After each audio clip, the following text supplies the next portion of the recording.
ఇన్ని చేసినా ఎందుకు మ్యారేజెస్ ఫెయిల్ అవుతున్నాయి? వాళ్ళు జ్యోతిష ప్రకారమే కదా సార్.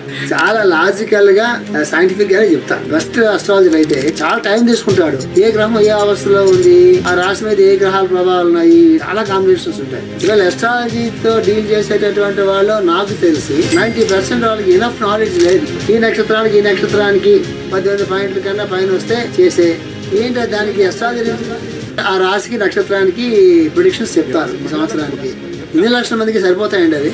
మా ఇంట్లో ఇద్దరికి అవే ప్రిడిక్షన్ జరుగుతాయా? అస్ట్రాలజీ ఏం చెప్పిందంటే దాన్ని ప్రిడిక్ట్ చేయగల అస్ట్రాలజీ నుండి ఈ డేటా కరెక్ట్ అయితే అది కూడా 70% వరకు మాత్రం యాక్యురసీ ఉంటుందని గుర్తుపెట్టుకో. మిగతా 30% గురించి ఎక్కువ మాట్లాడొచ్చు అని చెప్తారు. అస్ట్రాలజీని కూడా యాపిల్ ద్వారా తీసుకొని వచ్చేసారు. Software program. Is it possible to predict? In general సరిపోతాయండి. పిన్ పాయింటెడ్ గా ప్రిడిక్షన్స్ చేసుకోవాలంటే మాత్రం ఇప్పుడు కూడా ప్రాబ్లం అండి. ప్రతిదానికి గూగుల్, చాట్ జీపీటీ. అందరూ మనుషుల తాలూకు బలహీనలతో వీక్నెస్ తో ఆడుకుంటూ ఉంటారు. అది మాత్రం మీరు గుర్తుపెట్టుకోండి. జాతక దోషాలు నువ్వు ఈ జపాలు చేయి చెప్తుంటారు. ఇవి ఫలితాన్ని ఇస్తాయా? అవి ఎంతవరకు పనిచేస్తాయి, ఎంతవరకు పనిచేయ అనే దానికన్నా కూడా 10 మంది బ్రాహ్మణులు పిలిచి భోజనం పెట్టి బట్టలు పెట్టి డబ్బులు ఇస్తావు కదా, ఆ పుణ్యం వస్తుంది. Best way of neutralizing the bad కర్మ. ఆ లెక్కలు మనకు తెలియదు కాబట్టి వీలైనంత సేవ చేసుకుంటూ వెళ్ళిపో.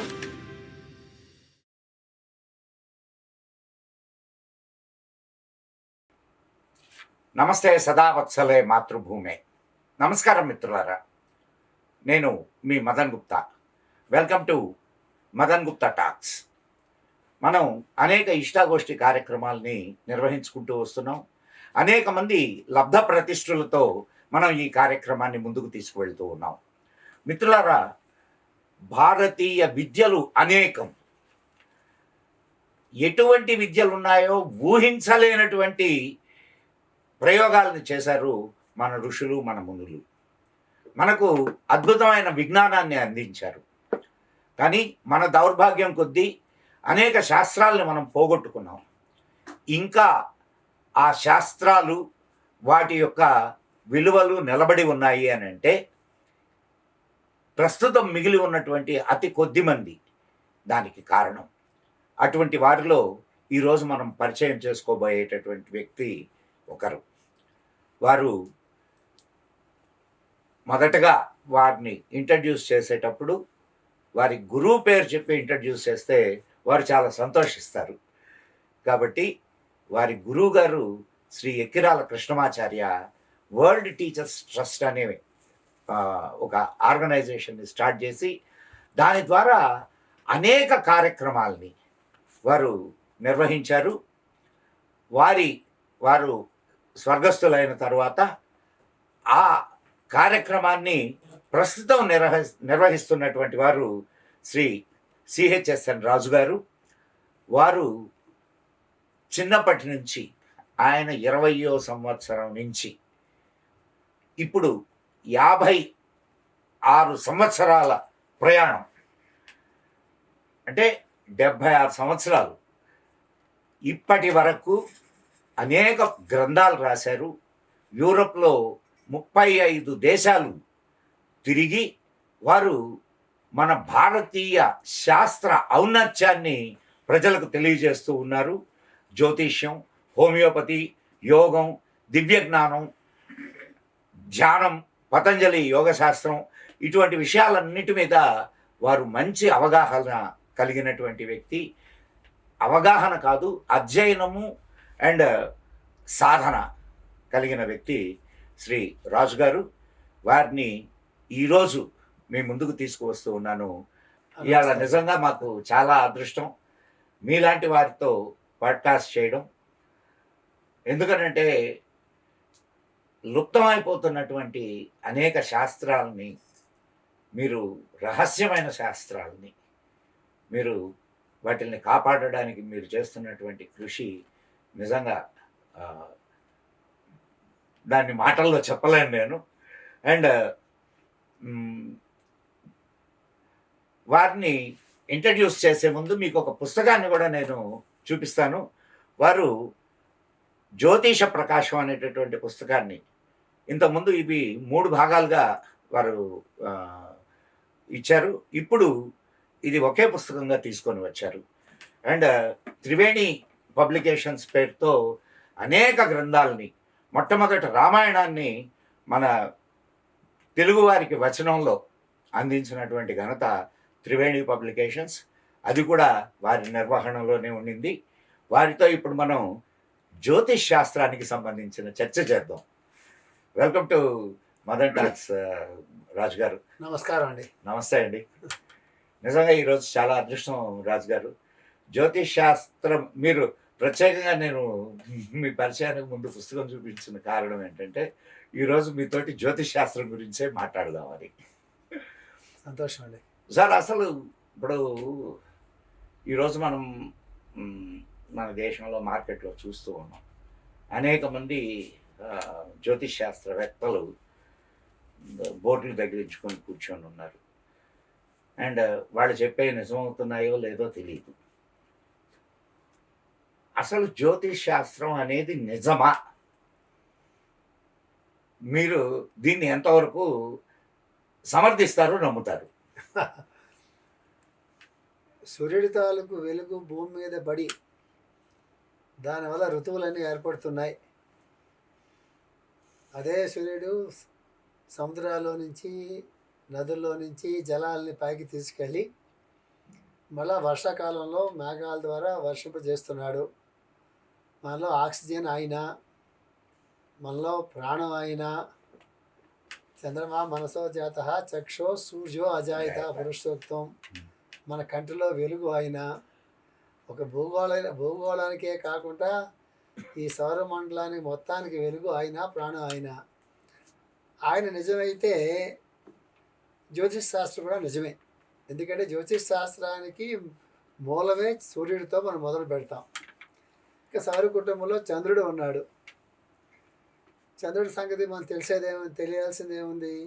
సముద్రంలో ఆటుపోట్లు కానీ, మొక్కలు మొలకెత్తటం కానీ, చంద్రమా మనసో జాత అంద వేదం అంటే మన మనస్కారకుడు చంద్రుడు కానీ, పౌర్ణమి అమావాస్యలకి ఎవరైతే డిస్టర్బ్డ్గా ఉండేటటువంటి మెంటల్గా డిస్టర్బ్డ్గా ఉన్న పేషెంట్స్ ఎవరైతే ఉంటారో పేషెంట్సే కానక్కర్లేదు, చాలామంది పౌర్ణమి అమావాస్యలకి వాళ్ళ మూడ్ స్వింగ్స్ చాలా దారుణంగా ఉంటారు.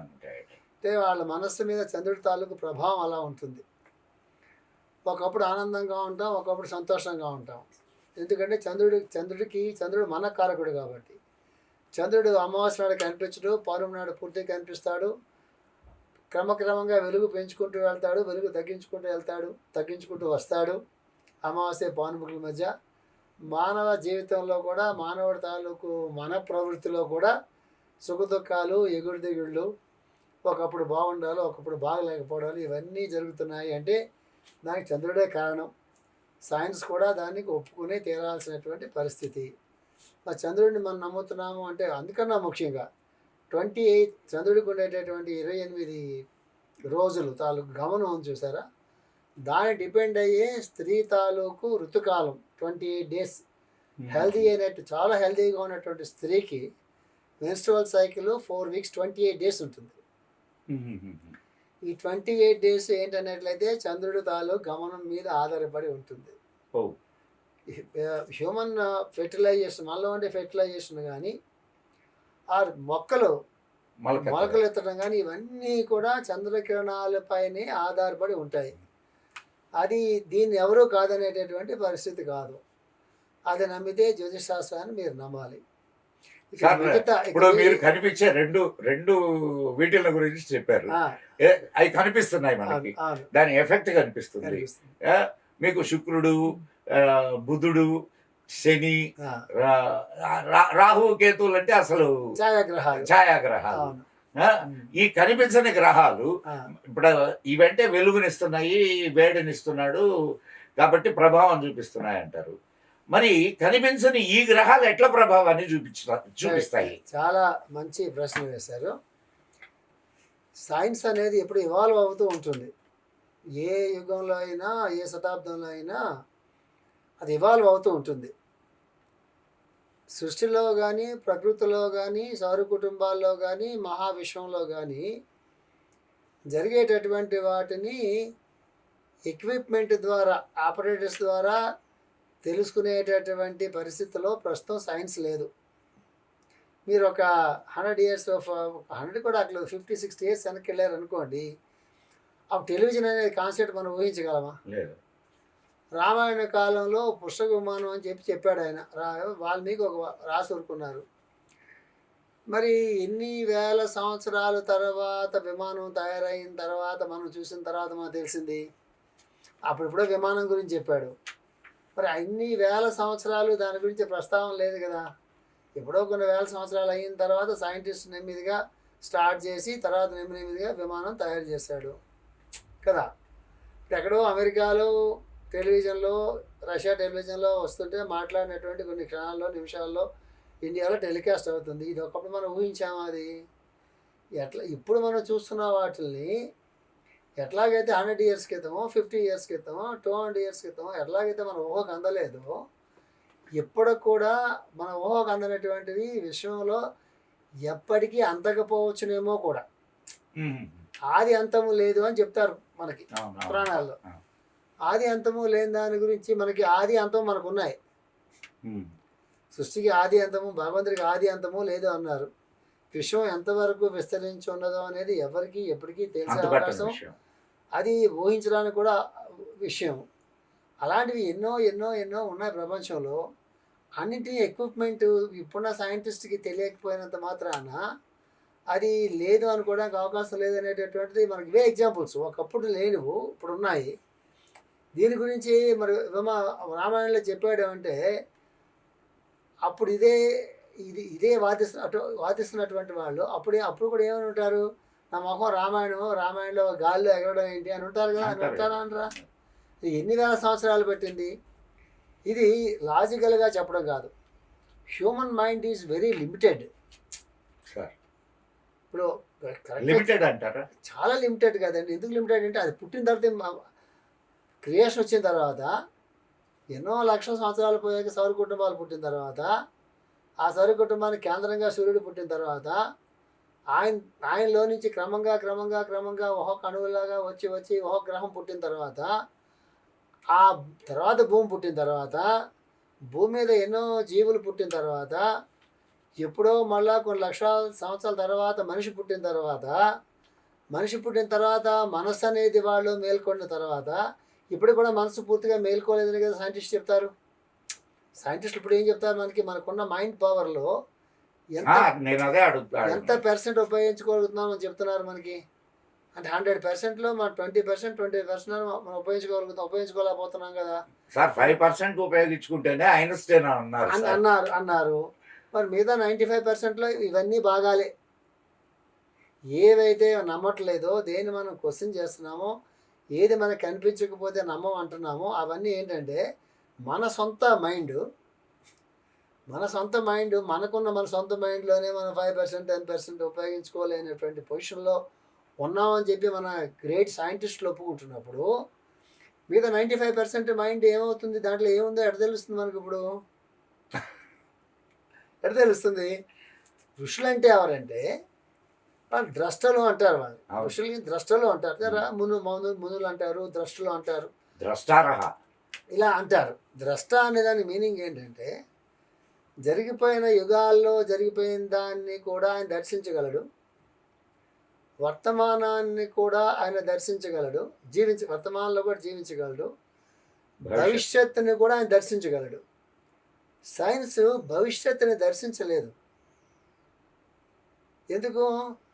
మన మైండ్లో ఉన్న 5% 10% మాత్రమే ఉపయోగించుకోగలిగినప్పుడు భవిష్యత్తుని దర్శించి, భవిష్యత్తు తరాలను దర్శించి, భవిష్యత్తు యుగాలను దర్శించి, దానికి కావాల్సిన ప్రోగ్రామ్ తయారు చేసుకోవడానికి కావాల్సినటువంటి అంత మేధాశక్తి ఇప్పుడున్నటువంటి ఈ మైండ్కి లేదు అనేది సైంటిస్టే ఒప్పుకుంటున్నాడు.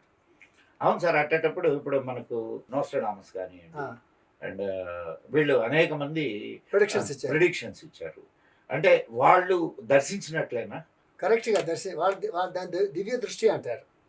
వాళ్ళకి భవిష్యత్తు కనిపిస్తూ ఉంటుంది. నోస్ట్రాడామస్ ప్రస్తావన మీరు తెచ్చారు కాబట్టి ఇప్పుడు ప్రపంచంలో జరుగుతున్నటువంటి పరిస్థితుల గురించి నోస్ట్రాడామస్ ఏం చెప్పాడో నేను మీకు చెప్తాను. చెప్పండి సార్. నేను దాదాపు 30 ఇయర్స్ క్రితం నేను ఆ పుస్తకం నేను ఆ వీడియో చూశాను నేను. నోస్ట్రాడామస్ ప్రొడిక్షన్స్ని అమెరికా వాళ్ళే 2 అప్పుడు వీసీఆర్లే ఉండే కదా, అవును, క్యాసెట్ అవును, ఉండేది, అవును, వీసీడీ అంటారు అనుకుంటా దాన్ని. Cassette, video cassette, video cassette ఉండేది, VHS. విహెచ్ఎస్లో ఉండేది. మెడ్రాస్ మౌంట్ రోడ్లో హెగ్గింగ్ బాదమ్స్లో ఆ 2 క్యాసెట్లు నేను కొనుక్కున్నాను. అది వీసీడీవి. ఆయన ప్రొడిక్షన్స్ బుక్ కూడా నేను కొనుక్కున్నాను. నా చిన్నప్పటి నుంచి అస్ట్రాలజీ అంటే ఇష్టం ఉంది ఇష్టం. కాబట్టి. మీరు ఆశ్చర్యపోయే విషయం చెప్తాను. అమెరికా వాళ్ళు దాన్ని రికార్డ్ చేశారు, దాన్ని ఫిల్మ్లా తీశారు అమెరికా వాళ్ళే, 2 క్యాసెట్స్ చొప్పున. అందులో ఏమని తెలుసా? ఇప్పుడు అసలు నేను చెప్తా. ఒక ముస్లిం కంట్రీ నుంచి వాళ్ళందరూ అవతారమూర్తిగా, ఒక రక్షకుడిగా, అవతారమూర్తిగా వాళ్ళ చేత పూజింపబడేటటువంటి ఆయన ఇరాన్ ప్రాంతం నుంచి, ఆ ఏరియా నుంచి అమెరికాలో ఉండేటటువంటి టవర్స్ని, టవర్స్ వాటి పిక్చరైజ్ చేశాడు. టవర్స్ని కూలగొడతాడు అని రాశాడు. నేనేమనుకున్నానంటే లాడెన్ లాడెన్ ఆ గ్రూప్ ఆ 2 టవర్స్ని ఆ పిక్చరైజ్ చేశాడు దాన్ని, ఆ ప్రిడిక్షన్ని. దాంతో ఇక అయిపోయింది మనకి, ఇక వాళ్ళ వారు ఈ యుద్ధాలు గోల్ లేదు, నోస్ట్రాడామస్ ఇచ్చిన ప్రిడిక్షన్ కరెక్ట్ అయిపోయింది, కంటికి కట్టినట్టుగా వాళ్ళే పిక్చరైజ్ చేసుకున్నారు దాన్ని, అక్కడితో అయిపోయిందని నేను అనుకున్నాను. కానీ అవలేదని తెలిసింది. ఇక అందులో ఆయన ఇచ్చిన ప్రిడిక్షన్స్ చెప్పనా? యాక్చువల్గా ఇలాంటి ప్రిడిక్షన్స్ బుక్లో ఉంది కాబట్టి నేను చెప్పినా అదేమి పెద్ద అదేమి పెద్ద అపచారం కాదు. ముస్లిం ఇరాన్ బేస్డ్గా అమెరికా పైన అటాక్ జరుగుతుంది. ఎక్కడ నోస్ట్రాడామస్ అండి, ప్రింటెడ్ బుక్ ఉన్నది. అవునవును, నమ్మం అంటే ప్రింటెడ్ ఎన్నో, ఆయన కొన్ని వేల సంవత్సరాలు ఎప్పుడో అయి ఉంటుంది, 500 సంవత్సరాలు అయ్యింది. పుస్తకాలు ప్రింట్ చేశారు, వీడియోలు చేశారు. ఆయన కొన్ని ప్రిడిక్షన్స్ చెప్పాడండి. అది నేను ఇప్పుడు చెప్తే ఏమవుతుందంటే అది కమ్యూనల్ ప్రాబ్లమ్స్ లాగా వస్తుంది కాబట్టి నేను చెప్పట్లేదు. ఆయన చెప్పింది మాత్రం ఏంటంటే ఇరాన్ బేస్డ్గా వార్ అనేది మొదలవుతుంది సుమా అని చెప్పాడు. ఇప్పుడు ఏం జరుగుతుంది? వార్ స్టార్ట్ అయింది. ఎస్. ఇంకా అద్భుతమైన విషయాలు ఒకటి చెప్తాను మీకు నేను. 1936 ప్రాంతంలో జ్వాల్కూల్ అనేటటువంటి ఒక టిబెటన్ యోగి, ఈజ్ ఎ మాస్టర్ జ్వాల్కూల్ అంటాం ఆయన్ని. టెలిపతిగా ఆలిస్ సేబేలి అనేటటువంటి ఆమెకి ఈయన కొన్ని 24 వాల్యూమ్స్ ఈయన డిక్టేట్ చేశాడు టెలిపతిగా. ఆమె ఏం తెలియదు సబ్జెక్ట్స్. ఆ టెలిపతిని రిసీవ్ చేసుకునేటటువంటి మైండ్స్, ఆ రిసీవింగ్ పోల్ ఆమె దగ్గర ఉంది. అది చాలా తక్కువ మందికి ఉంటుంది. అంటే బ్లావర్స్కి ఉండేది. నేను అదే అనబోతున్నా. ఆ బ్లావర్స్కి కంటిన్యూషన్ ఇప్పుడు నెక్స్ట్ థియోసాఫికల్ సొసైటీలో బ్లావర్స్కి తర్వాత అదే బ్లావర్స్కి ఇదే మాస్టర్ జ్వాల్కూల్ అయినటువంటి ఆయన సీక్రెట్ డాక్టర్ని డిక్టేట్ చేశారు. Secret doctrine master Morya, master Kuthumi, master Djwal Khul ముగ్గురు కూడా ఆమె డిక్టేట్ చేశారు. అసలు బ్లావర్స్కి ఇంగ్లీష్ రాదు, రష్యన్ లేడీ ఆమె. ఆమెకి ఇంగ్లీషు పట్టుబట్టి నేర్పించి, ట్యూషన్లు పెట్టించి నేర్పించి టెలిపతిగా డిక్టేట్ చేసి రాయించారు. తర్వాత అదే మాస్టర్ జ్వాల్కూల్ అనేటువంటి ఆయన ఈయనతో బుక్స్ రాయించారు. అందులో ఇసోట్రిక్ అస్ట్రాలజీ అని ఒక పుస్తకం ఉందండి. మీరు నమ్ముతారో లేదో నాకు తెలియదు. జ్యోతిష్యాన్ని నేను A for apple, B for ball అనే నేర్చుకునే రోజుల్లో ఈకే గారు బెల్జియంలో ఆయన లెక్చర్ ఇవ్వడానికి వెళ్ళినప్పుడు నాకు కళలో కొన్ని సింబల్స్ కనిపించినాయి. ఈ ఎస్ట్రాలజికల్ సింబల్స్, గ్రహాలకి సింబల్స్ ఉంటాయి. కనిపించినప్పుడు ఈకే గారు లెటర్ రాస్తాను నేను. ఆయన నీకు కనిపించిన సింబల్స్ కరెక్ట్, నువ్వు ఫ్యూచర్లో నువ్వు జ్యోతిష్ శాస్త్రాన్ని బాగా అధ్యయనం చేస్తావు, నువ్వు పలానా పుస్తకం చదువుకో అని చెప్పి ఒక అలెన్ లియో రాసినటువంటి ఎస్ట్రాలజీ ఫర్ ఆల్ అనే బుక్ ఉంటుంది. ఆ బుక్ చదువుకోమన్నారు. ఆ బుక్ చదివేసుకున్నాను నేను. వెంటనే ఆయన ఏం చెప్పారంటే ఈసోట్రిక్ ఎస్ట్రాలజీ బుక్ చదువుకో అని చెప్పారు. ఎలా చెప్పమంటారా?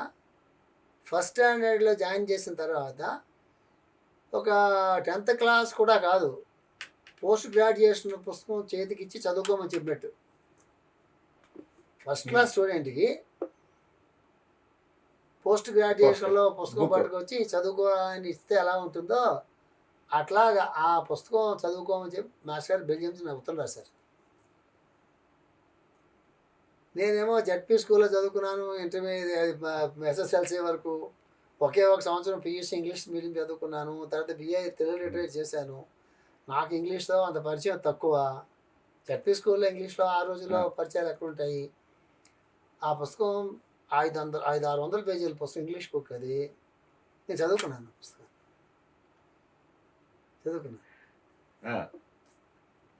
ఇప్పుడు కూడా ఆ పుస్తకం నాకు 50% అర్థమై ఉంటుంది అంటే నేను అదృష్టవంతుడిగా ఫీల్ అవుతాను. అంత గొప్ప పుస్తకం అది. ఈవెన్ టుడే అంత గొప్ప పుస్తకం అది, ఈసోట్రిక్ అస్ట్రాలజీ. అందులో ఇచ్చిన ప్రిడిక్షన్స్ నేను మీకు చెప్తాను. ఇవి నేను చెప్పొచ్చు, ఇందాక నాస్ట్రాడమస్ ప్రిడిక్షన్ నేను చెప్పకూడదు, కమ్యూనల్గా అయిపోతుంది కూడా చెప్పట్లేదు నేను. ఈ ప్రిడిక్షన్స్ చెప్తాను నేను. ఎప్పుడు రాస్తారు ఆవిడ? 36 ప్రాంతాలు రాసిన బుక్ అది, ప్రింటెడ్ బుక్ అది, యూ కెన్ వెరిఫై. రష్యాలో కమ్యూనిజం పోయి రష్యా ముక్కలు అయిపోతుంది. రష్యా ముక్కలు అయిపోయినప్పుడు రష్యా డామినేషన్ ప్రపంచంలో తగ్గుతుంది.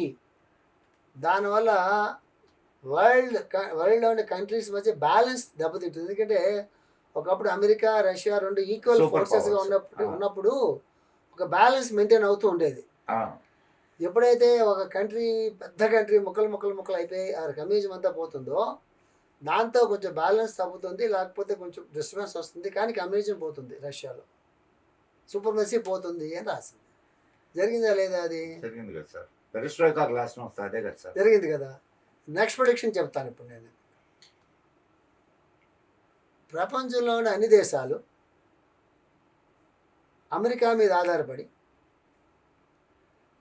తమ అస్తిత్వాలు కోల్పోయి అమెరికా పక్క చూస్తూ వాడు రక్షిస్తాడనుకుంటూ అమెరికా మీద ఎకనామిక్గా డిపెండ్ అయిపోయి జీవిస్తున్నాయి. అది కూడా నిజమే కదా. ఒక స్టేజ్ వస్తుంది, అమెరికన్ ఎకానమీ మొత్తం దెబ్బతింటుంది. మిగతా దేశాలకి సహాయం చేసే పొజిషన్ నుంచి తనకి తాను సహాయం చేసుకోవాల్సిన పొజిషన్లోకి అమెరికా వచ్చినప్పుడు మాత్రమే ఆ దేశాల వాళ్ళ తాలూకు ఒరిజినల్ స్ట్రెంగ్త్ ఉంటుంది కదా వాళ్ళకి. అది కదా వీళ్ళు తాకట్టు పెట్టి అమెరికా పక్క చూస్తున్నారు. ఎప్పుడైతే అటు నుంచి సహాయం రాదు అనేటటువంటి ఒక పరిస్థితి వచ్చి అమెరికాకి ఎకనమిక్గా అమెరికానే డౌన్ఫాల్ అయినప్పుడు అన్ని దేశాలు తిరిగి వాళ్ళ సామర్థ్యాలను పెంచుకొని వాళ్ళ కాళ్ళపైన వాళ్ళు నిలబడేటటువంటి పరిస్థితి వస్తుంది. ఇది రావాలంటే అమెరికా ఏమవ్వాలి? డౌన్ఫాల్. అమెరికన్ ఎకానమీ డౌన్ఫాల్ కావాలి. ఎప్పుడు అది కూడా అవుతుంది కదా. ఎప్పుడు ప్రిడిక్షన్ అండి ఇది? 1936లో రాసిన బుక్ అది, 36-38 ఆ ప్రాంతంలో రాసిన బుక్. So philosophical society. ఇప్పుడు దీన్ని ఏమంటారు మరి మీరు? కీరో అని ఒక చాలా పెద్ద ఆయన ఉన్నాడు. Kiro world prediction. అయ్యో ఆయన అన్ని ఆల్ అండ్ ఆల్. ఆయన చాలా ఇన్స్టిట్యూషన్ ఉంది, ఆయన మంచి పామిస్టు, పెద్ద అస్ట్రాలజరు, అన్నీ. ఆయన ఒక ద్రష్ట అండి, ఋషి అండి ఆయన వరల్డ్ ప్రిడిక్షన్స్ అని బుక్ రాశారు. సెకండ్ వరల్డ్ వార్ ప్రిడిక్ట్ చేశాడు ఆయన. చేస్తే అందరూ ఏం చేశారంటే కొంతకాలం ప్రిడిక్షన్స్ అన్ని కరెక్ట్ అయిపోతుంటే ఆ పుస్తకాన్ని పబ్లికేషన్ వచ్చి మూంచేశారు, తీయించేసేసారు. ఆయన ఇచ్చిన వరల్డ్ ప్రిడిక్షన్స్ అన్ని కరెక్ట్ అయినాయి. ఆ పుస్తకాన్ని మార్కెట్లోంచి పైకి తీయించేశారు వాళ్ళు. ఆ పుస్తకాలు ఇప్పుడు లేవు. మిగతా పుస్తకాలు నేను చెప్పిన బుక్ లేదు. అదే ఆయన పామిస్ట్రీ మీద రాసిన బుక్ బోర్డు పుస్తకాలు హీరో పుస్తకాలు చాలా ఉన్నాయి, నేను చెప్పిన బుక్ లేదు. ఇదే అందుకే నేను ఆయన పామిస్ట్రీ కదా సార్ అన్నది కాదు. ఆయన చాలా పెద్ద అస్ట్రాలజర్ కూడా, చాలా పెద్ద ఆయన, ఒక ఋషి లాంటి ఆయన హీరో, చాలా పెద్ద ఆయన. ఇది ఇలాగా చాలా ఉన్నాయి సార్. అవి ఇందులో చాలా వీళ్ళు కాదు, ఇలాంటి ఫేక్ చాలా ఉన్నాయి ఇప్పుడు. ఇప్పుడు కొత్త కోసం అవన్నీ దాని గురించి నేను మాట్లాడలేదు. ఇవన్నీ ప్రూవ్డ్. ఓకే అండి. ఇప్పుడు మీరు ఇవన్నీ చెప్పారు, బాగానే ఉంది. నేను ఒక సింపుల్ క్వశ్చన్ సార్, చాలా చాలా అంటే ఓకే, ఇది ప్రపంచాలకు సంబంధించినటువంటి విషయం. ఇప్పుడు మనం మన భారతదేశంలో లేదు మన ఆంధ్రదేశంలో అంటే దూరం పోవడం కంటే మన ఆ, 2 తెలుగు రాష్ట్రాల్లో పెళ్లి చేయాలా అని అంటే పిల్లల జాతకాలు చూస్తారు, పొంతనలు చూస్తారు, ప్లస్ వాళ్ళు ఈ ఈ వీటిల్ని పెట్టి ముహూర్తాలు నిర్ణయిస్తారు. ఇన్ని చేసినా ఎందుకు మ్యారేజెస్ ఫెయిల్ అవుతున్నాయి అంటే ఇవి తప్ప అంటే వాళ్ళు జ్యోతిషం ప్రకారమే కదా సార్, పొంతనాలు చూసినా జాతకాలు చూసినా అండ్ ముహూర్తాలు పెట్టినా జ్యోతిష్ శాస్త్రం ప్రకారమే కదా. మరి జ్యోతిష్ శాస్త్రం ప్రకారమే ఇవన్నీ జరిగినప్పుడు ఆ మ్యారేజెస్ ఎందుకు ఫెయిల్ అవుతున్నాయి? వీళ్ళు ఫెయిల్ అయ్యే ముహూర్తాలు పెడుతున్నారా? అది కూడా పాసిబిలిటీ కదా సార్. ఓకే ఓకే ఓకే నేను మళ్ళా ఆ సమాధానం వేయకండి. లేదు నేను మీకు చాలా లాజికల్గా సైంటిఫిక్గానే చెప్తా, చెప్పండి సార్. స్పిరిచువల్ సైంటిఫిక్గా చెప్తా, మామూలు మన సైన్స్ ప్రకారం కాదు, లాజికల్గా కూడా చెప్తా. మళ్ళీ మిమ్మల్ని తిరిగి నేను క్వశ్చన్ వేస్తా. సార్ మీరు చాలా పెద్ద డాక్టర్ అండి, ఎంబీబీఎస్ 5 years చదివారు, ఎంఎస్ లేదా ఎండీనో చేశారు, 2-3 years చేశారు, ఆ సర్జరీ చేశారు, ప్రాక్టీస్ పెట్టారు, రోబోటిక్స్ తెప్పించారు, చాలా అద్భుతమైన మెషినరీ అని తెప్పించారు, కోట్లు ఖర్చు పెట్టారు. ఓ పేషెంట్ 10 మంది పేషెంట్లు మీ దగ్గరికి వచ్చి ఆపరేషన్కి వచ్చారు, 7 బాగున్నారు, 3 చచ్చిపోయారు. అర్థమైంది నాకు. చచ్చిపోయారు. అది చదివిన డాక్టర్ నేర్చుకున్న సైన్స్ తప్ప, చేసిన ఆపరేషన్ తప్ప, ఎక్విప్మెంట్ తప్ప, డాక్టర్ తప్ప, పేషెంట్ తప్ప, ఎవరు తప్ప దీంట్లో? పైపెచ్చు ఎన్ని కోట్ల వాళ్ళకి ఖర్చు పెట్టారు, ఎన్ని కోట్లు ఎన్ని లక్షలు పేషెంట్కి ఖర్చు పెట్టాడు. ఏ డాక్టర్ అయినా నేను 100% నేను ఆపరేషన్ చేసి సక్సెస్ చేస్తానని చెప్పి ఛాలెంజ్ చేయగలరా? ఏ సైంటిస్ట్, రష్యా వాడైనా లేకపోతే నాసా వాడైనా సార్ ఎవరు చెప్పండి సార్. ఎవడైనా చెప్తాను సార్ మనం స్టాండర్డ్ డైలాగ్, సినిమా డైలాగ్ ఒకటి ఉంది కదా, మేము చేసే ప్రయత్నం మేము చేసాము, ఇక భగవంతుడి దయాలు అంటారు కదా. ఇప్పుడు కొన్ని వేల వేల వేల వేల కోట్లు ఖర్చు పెట్టి రాకెట్స్ అవి ఇవి అన్ని గ్రహాలకి వాడికి పంపించి మధ్యలో ఢామ్ అనేవి పేలి కొన్ని వేల కోట్ల లక్షల కోట్ల నాకు తెలియదు, దానికి ఎవడు గ్యారంటీ ఇస్తాడు? దాన్ని ఎవడు క్వశ్చన్ చేస్తున్నాడు? అది నేను కన్విన్స్ చేసుకోవడం కోసం అడగట్లేసామండి. క్వశ్చన్ వేసే వాళ్ళు ఎవరైతే ఉంటారో వాళ్ళు దీన్ని కూడా క్వశ్చన్ చేసుకోవాలి. నా ఒరిజినల్ థియరీ ఏంటి? Human mind is very limited. అది ఏ సైన్స్లో అయినా కూడా హ్యూమన్ మైండ్ అనేటటువంటిది కొంతవరకు మాత్రం ఆలోచించగలదు. బియాండ్ దట్ చాలా ఫ్యాక్టర్స్ పనిచేస్తూ ఉంటాయి. సో సక్సెస్ ఫెయిల్యూర్ అనేది ఎప్పుడూ ఉంటుంది. ఎవడైనా ఈవెన్ ఎస్ట్రాలజర్ కాదు కదా, ఎవరైనా మహాత్ముడు దిగొచ్చినా కూడా ఈ భూగోళం మొత్తాన్ని రక్షిస్తాను, లేకపోతే యుద్ధాలు ఆపుతాను నేను, లేకపోతే కరువు అంతా ఆపుతాను, నా నమస్కారం పెట్టండి, నా భక్తులు అందరూ రక్షించబడతారు, ఇట్లాంటిదండి ఎవ్వరు ప్రపంచంలో వాడు చెప్పినా, సైంటిస్ట్ చెప్పినా, డాక్టర్ చెప్పినా, ఎస్ట్రాలజర్ చెప్పినా, పామిస్ట్ చెప్పినా దాన్ని ఎవరు నమ్మవద్దు. ఇదేం సార్ నేను చెప్తున్నా నెక్స్ట్ పాయింట్కి వస్తున్నా. ఇది ఎప్పుడు గుర్తుపెట్టుకోండి సార్, ఇది ఈకే గారు చెప్పింది. హ్యూమన్ మైండ్లోంచి పుట్టినటువంటి దేనికైనా సరే, ఏ శాస్త్రానికైనా సరే దాని లిమిటేషన్స్ దానికి ఉంటాయి సుమా, అది గుర్తుపెట్టుకుని మాట్లాడండి అని చెప్తారు ఈకే గారు. అది వేదవాక్. ఇప్పుడు మీరు అడిగిన దానికి నేను వస్తా. ఎందుకంటే ఈ పాటికి నేను కొన్ని వేల జాతకాలు నేను చూసుంటాను కాబట్టి, ఇప్పుడు చూడలేదు అనుకోండి, కొన్ని వేల ఆ క్యూలన్నీ నేను క్లోజ్ చేస్తాను.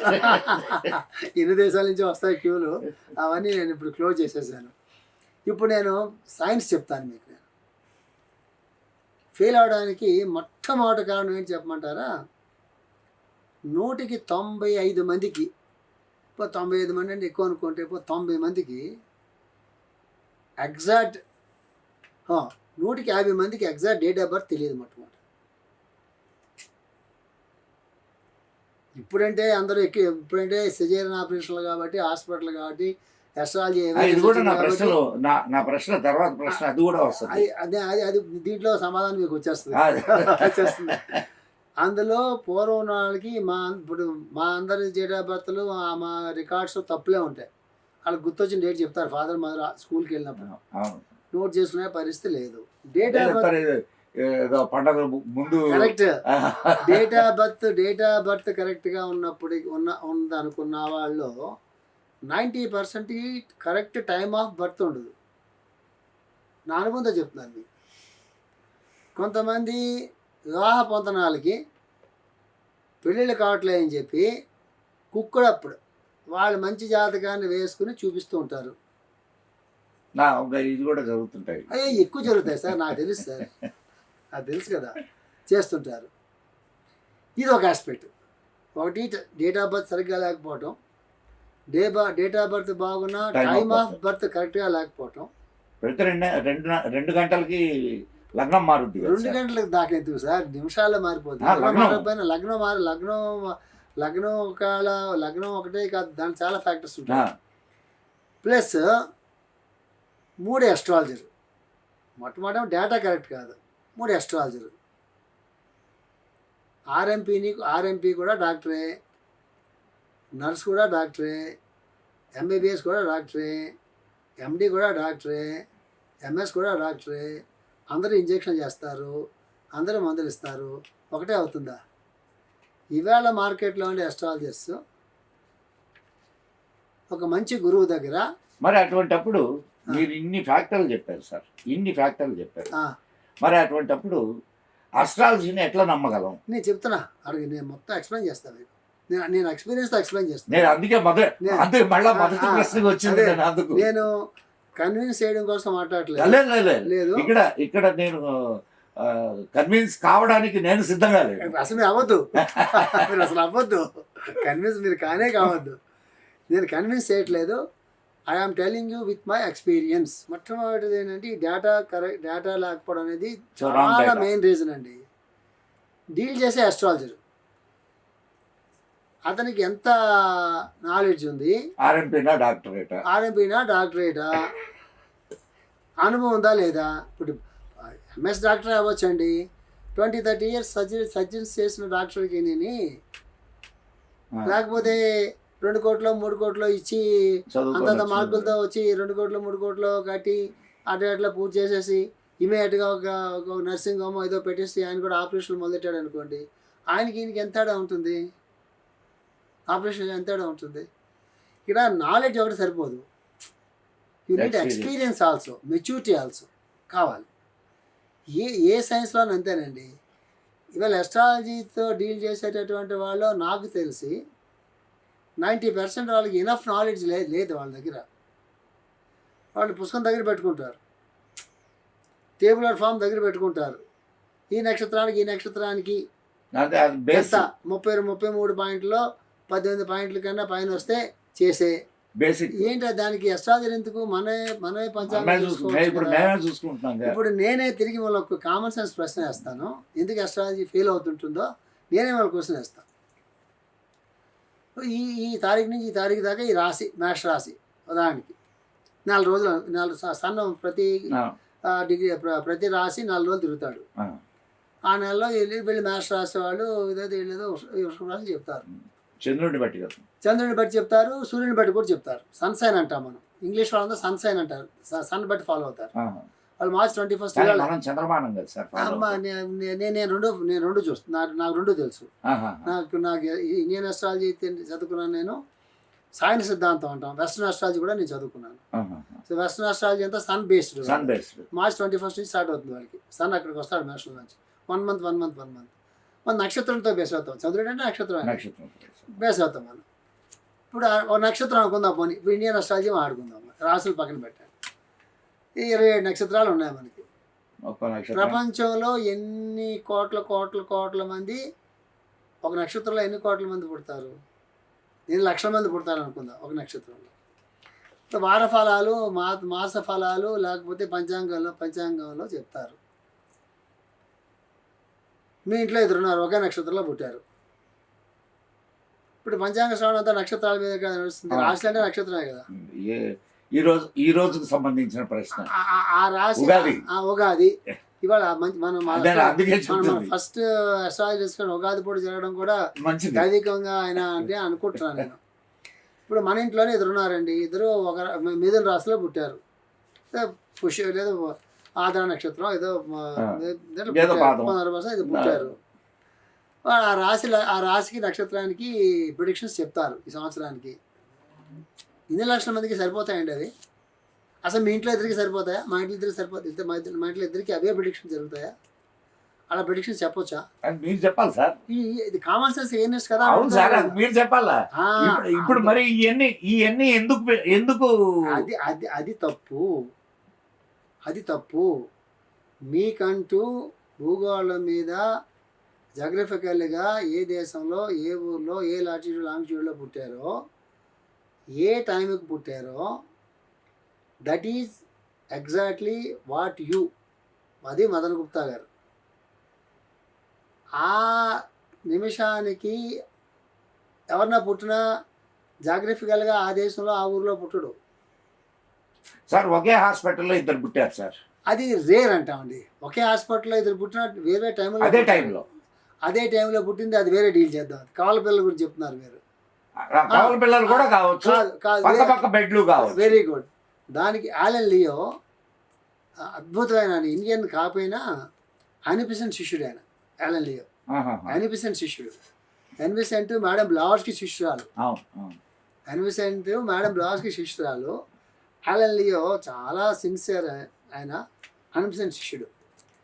ఆయన గొప్ప సమాధానం చెప్పాడు సార్. దీనికి చాలా లాజికల్గా ఉంటుంది. ఇదే చెప్పాడు. ఒకే హాస్పిటల్లో కానీ, ఒకే ఊరిలో కానీ ఎక్కడైనా ఉన్నాయండి. అదే టైంకి పుడితే ఏమవుతుందంటే, ఒక ఆయన ఒక ఫిషర్మెన్ కమ్యూనిటీలో అదే టైంకి పుట్టాడు. ఒక ఎంపరర్ కమ్యూనిటీలో ఒక కింగ్ దగ్గర అదే టైంకి ఒకటి పుట్టాడు. ఇద్దరి జాతకాలు రాజయోగాలు ఉన్నాయి. రాజయోగాలు ఉన్నాయి. ఫిషర్మెన్ కమ్యూనిటీకి వాడు కింగ్ అవుతాడు, వీడు యాన్సెస్ట్రల్గా వీడు కింగ్ అవుతుంది. ఎందుకంటే వాళ్ళ యాన్సెస్ట్రల్ డిఫరెన్సెస్ ఉన్నాయి వాళ్ళ దగ్గర. ఇద్దరు కింగ్స్ అవుతారు. వాడు ఆ కింగ్ అవుతాడు, వీడి కింగ్ అవుతాడు. సుమా అలా నువ్వు అర్థం చేసుకోమని చెప్తాడు. అంతేగాని ఆ ఫిషర్మెన్ కమ్యూనిటీలో వచ్చినటువంటి వాడు ఈ రాజ్యానికి కింగ్ అయ్యే అవకాశాలు ఉండవు సుమా. ఉంటే ఉండొచ్చు, రేర్. మన వాళ్ళు లేరా మరి, చిన్న చిన్న వాళ్ళందరూ అది రేర్ కాంబినేషన్స్. అది దాన్ని మనం గ్రాండ్గా తీసుకోవడానికి లేదు, చెప్తాడు. అది ఇందాక నేను పాయింట్ చెప్పా. ఎందుకు ఫెయిల్ అవుతాయి ప్రిడిక్షన్స్ అంటే, ఒక నక్షత్రంలో కొన్ని లక్షల మంది పుట్టినప్పుడు, ఒకే ఇంట్లో ఉన్నప్పుడు వాళ్ళందరికీ నువ్వు అదే ఈ రాశిలో పుడితే జరుగుతుంది సుమా అని చెప్పి ఎందుకు జరుగుతుంది? అది జరగదు. It is against the common sense. Astrology అది ఎప్పుడు చెప్పలేదండి. ఎస్ట్రాలజీ ఏం చెప్పిందంటే, ప్రతి మనిషికి తన పుట్టిన టైం, పుట్టిన డేట్కి, పుట్టిన టైంకి, పుట్టిన ప్లేస్ కూడా ఇంపార్టెంట్. ప్లేస్కి అది లగ్నం నిర్ణయం చేస్తుంది. దానికి ఇండివిజువల్గా హార్స్కోప్ తయారు చేసుకుంటే దాన్ని ప్రిడిక్ట్ చేయగల ఎస్ట్రాలజీ నుండి ఈ డేటా కరెక్ట్ అయితే, అది కూడా ఈకే గారి భాషలో 70% వరకు మాత్రం యాక్యురసీ ఉంటుందని గుర్తుపెట్టుకో, మిగతా 30% గురించి ఎక్కువ మాట్లాడవచ్చు అని చెప్తారు ఆయన. ఎందుకు అనేది ప్రశ్న. ఇక్కడి నుంచి ప్రిడిక్టివ్ ఎస్ట్రాలజీ తాలూకు పాత్ర అయిపోయింది. నెక్స్ట్ ఇంకొకటి ఉంది. ఏంటంటే ఇది కొంచెం చాలా గ్రేట్ ఎస్ట్రాలజర్స్కి కూడా ఏంటి ఏదో మాట్లాడుతున్నట్టుగా ఉన్నాడే అనేటటువంటి ఒక హయ్యెస్ట్ సైడ్ ఆఫ్ ఎస్ట్రాలజీ చెప్తాను. దీన్ని మనం ఈసోటిక్ ఎస్ట్రాలజీ, స్పిరిచువల్ ఎస్ట్రాలజీ పార్ట్ అంటాం మనం. ఇది మీరు 100% కన్విన్స్ అవుతారు. It's a science. మనలో చాలా లోకాలు ఉంటాయంటాం. అంటే భౌతిక కక్షలో కొంతమంది జీవిస్తూ ఉంటారు, ప్రాణమయ కక్షల్లో వాటిలో కొంతమంది అంటే జీవిస్తూ ఉంటారు. కొంతమంది కేవలం వాళ్ళ ఫ్యామిలీ, వాళ్ళ ఆస్తులు, వాళ్ళ సంపాదనలు, వాళ్ళ ఫ్యామిలీకి మాత్రమే కండిషన్ అయిపోయి వాళ్ళ సంపాదనలు. వాళ్ళు ఏమంటాం మనం ఇండివిజువల్ లెవెల్లో, ఇంగ్లీష్లో ఇండివిజువల్ లెవెల్, వ్యక్తిగత స్థాయిలో జీవించాలంటాం. లైఫ్ కొంచెం ముందుకు వెళ్ళిన తర్వాత గ్రూప్ లెవెల్కి వెళ్తుంది. మనకున్న ఆకలి పక్కవాడు కూడా వేస్తుంది, మనకున్న బాధలు పక్కవాడికి కూడా ఉన్నాయి. మనకేం కావాలనుకుంటున్నా వాళ్ళు అది కావాలనుకుంటున్నారు. ఈ జీవితం మనకి మాత్రమే పరిమితం కాకుండా 10 మందికి మనం కూడా సహాయపడదాం. వాళ్ళు మనం సహాయపడుతున్నారు కాబట్టి జాగ్రత్తగా ఈ డిఫరెన్స్ అర్థం చేసుకోండి. 10 మందికి మనం సహాయపడదాం అనే పాయింట్ వేరు, వాళ్ళు కూడా మనకు సహాయపడుతున్నారు కాబట్టి మనం కూడా వాళ్ళకి సహాయపడదాం అనుకునే పాయింట్. అవును. ఈ ఈ డిఫరెన్స్ గుర్తుపెట్టుకోండి. అట్లాగే దాన్ని గ్రూప్ లెవెల్లో అంటాం మనం, దాన్ని పర్సనాలిటీ లెవెల్ అంటాం మనం. టెక్నికల్ అవార్డ్స్ భావం చెప్తున్నాను. దాటినటువంటి స్థాయి ఉంటుంది. దేశ కాలాలని వదిలి, మతాలను వదిలి, ప్రపంచం నాకు ఏం చేస్తుంది ఏం చేయలేదనేది భావన వదిలి, కేవలం లోక కళ్యాణం గురించి దేన్ని తను ఆశించుకుంటా, దేన్ని కోరుకుంటా, తనకంటూ తన జీవితం లేకుండా జీవితాన్ని మొత్తాన్ని లోక కళ్యాణానికి, లోక శ్రేయస్సుకి, దేశాలు కూడా దాటి మానవ జాతి అనే హ్యుమానిటీ అంటాం మనం. ఇండియన్, రష్యన్, అమెరికన్ కాదు, హ్యుమానిటీ అనే పదం, మ్యాన్ కైండ్ అనే పదం వాడతాం మనం. యూనివర్సాలిటీ అనే పదం వాడతాం. ఆ స్థాయిలో జీవించేటటువంటి మహాయోగులు అనేటువంటి వాళ్ళు, మహాత్ములు, మహర్షులు అన్ని దేశాల్లో అన్ని కాలాల్లో ఉంటారు. ముగ్గురు కూడా మనిషేగా. ఈ 3 స్థాయిలు మనలోనే ఉంటాయి. కానీ మన యోగంలోకి వెళ్ళొద్దు, అటుపక్క ఎస్ట్రాలజీకి మనం కన్ఫైన్ అవుదాం అనుకున్నాం కాబట్టి. వాళ్ళు ఏం చెప్తారంటే, ఆయన యోగి ప్లస్ అస్ట్రాలజర్ ప్లస్ థియోసఫిస్ట్, వాళ్ళ అండర్స్టాండింగ్ డిఫరెంట్గా ఉంటుంది. The planets will condition your mind but they will never compel you అని చెప్తాడు. The planets they will only condition your mind but they will never compel you అని చెప్తాడు. అంటే మైండ్ని planets condition చేస్తాయి. ఎప్పుడు దాకా మైండ్ని ప్లానెట్స్ కండిషన్ చేస్తాయి అంటే, మైండ్ చేతిలో మీరు జీవిస్తున్నప్పుడు, మీ ఆలోచనల ప్రకారంగా మీరు జీవిస్తున్నప్పుడు, మీ ఇన్స్టింక్ట్స్ ప్రకారంగా మీరు జీవిస్తున్నప్పుడు, ఏదైనా బుర్రలోకి ఆలోచన రాగానే ఇమీడియట్గా దాన్ని కార్యాచరణలోకి దింపుతున్నప్పుడు, అంటే we are living as the slaves to our mind and to our thoughts. అంతే కదా. అంత ఆ స్టేజ్లో నీ మైండ్ ఉన్నంత వరకు ప్లానెట్స్ నిన్ను కండిషన్ చేస్తాయి సుమా అని చెప్తాడు. ఇంకొక ఆయన ఉంటాడు, వాడు ఏమన్నా గట్టిగా చంపుదాం అనిపించింది, కొడదాం అనిపించింది, లోయర్ లెవెల్లో ఉంటాడే, అంటే ఏంటి, మణిపూర్ చక్రం కింద ఉంటాడు. వాడు ఎండే కొడేస్తాడు, వెంటనే చంపేస్తాడు, తినాలని తినేస్తాడు. ఇన్స్టింక్టింగ్ వాడికి ఏమంతా చేస్తాడు. కొంచెం పై స్థాయిలో ఉన్నవాడు ఉంటాడు, కొట్టాలనిపిస్తుంది, చంపేయాలనిపిస్తుంది, ఇంకోటి చేయాలనిపిస్తుంది, వాడు ఆలోచిస్తాడు, యాక్షన్లోకి తీసుకెళ్ళి. అంటే ఏంటి, వాడేమో మైండ్కి స్లేవ్గా బతుకుతున్నాడు. వీడు మైండ్ని అర్థం చేసుకొని కోపం రాగానే మనం చూపించాల్సిన అవసరం లేదు, కొట్టాలని అనగానే కొట్టాల్సిన అవసరం లేదు. ఒక థాట్ రాగానే దాన్ని నేను ఫాలో అవ్వాల్సిన అవసరం లేదు సుమా అని చెప్పి తన ఆలోచనలు తను గమనించుకొని, మనస్సును నియమించుకొని, తాను నియమించుకొని ఆగుతాడు. సో అటువంటి వాడి మీద ప్లానెట్స్ కండిషన్ చేయవు, వాడిని కంపేర్ చేయవు, కండిషన్ చేయవు. ఈకే గారు ఏం చెప్తారు తెలుసా, అప్పటి నుంచి చాలా విచిత్రంగా ప్లానెట్స్ వాడిని గైడ్ చేయడం మొదలైతే సుమా అని చెప్తారు. కండిషన్ చేయకుండా గైడ్ చేస్తాయి. ఎలా గైడ్ చేస్తాయి ఎగ్జాంపుల్ చెప్తాను మీకు నేను.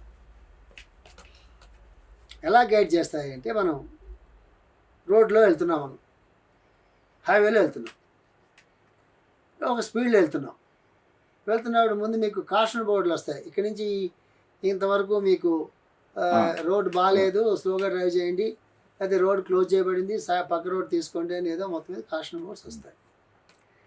మీరు ఆ కాషన్ బోర్డ్స్ చూసి డ్రైవింగ్ ఆపేసుకుంటారా, లేకపోతే ఆ కాషన్ ప్రకారంగా డ్రైవ్ చేసుకెళ్తామా? మనం కాషన్ ప్రకారం డ్రైవ్ మన లైఫ్ ఆగదు కదా.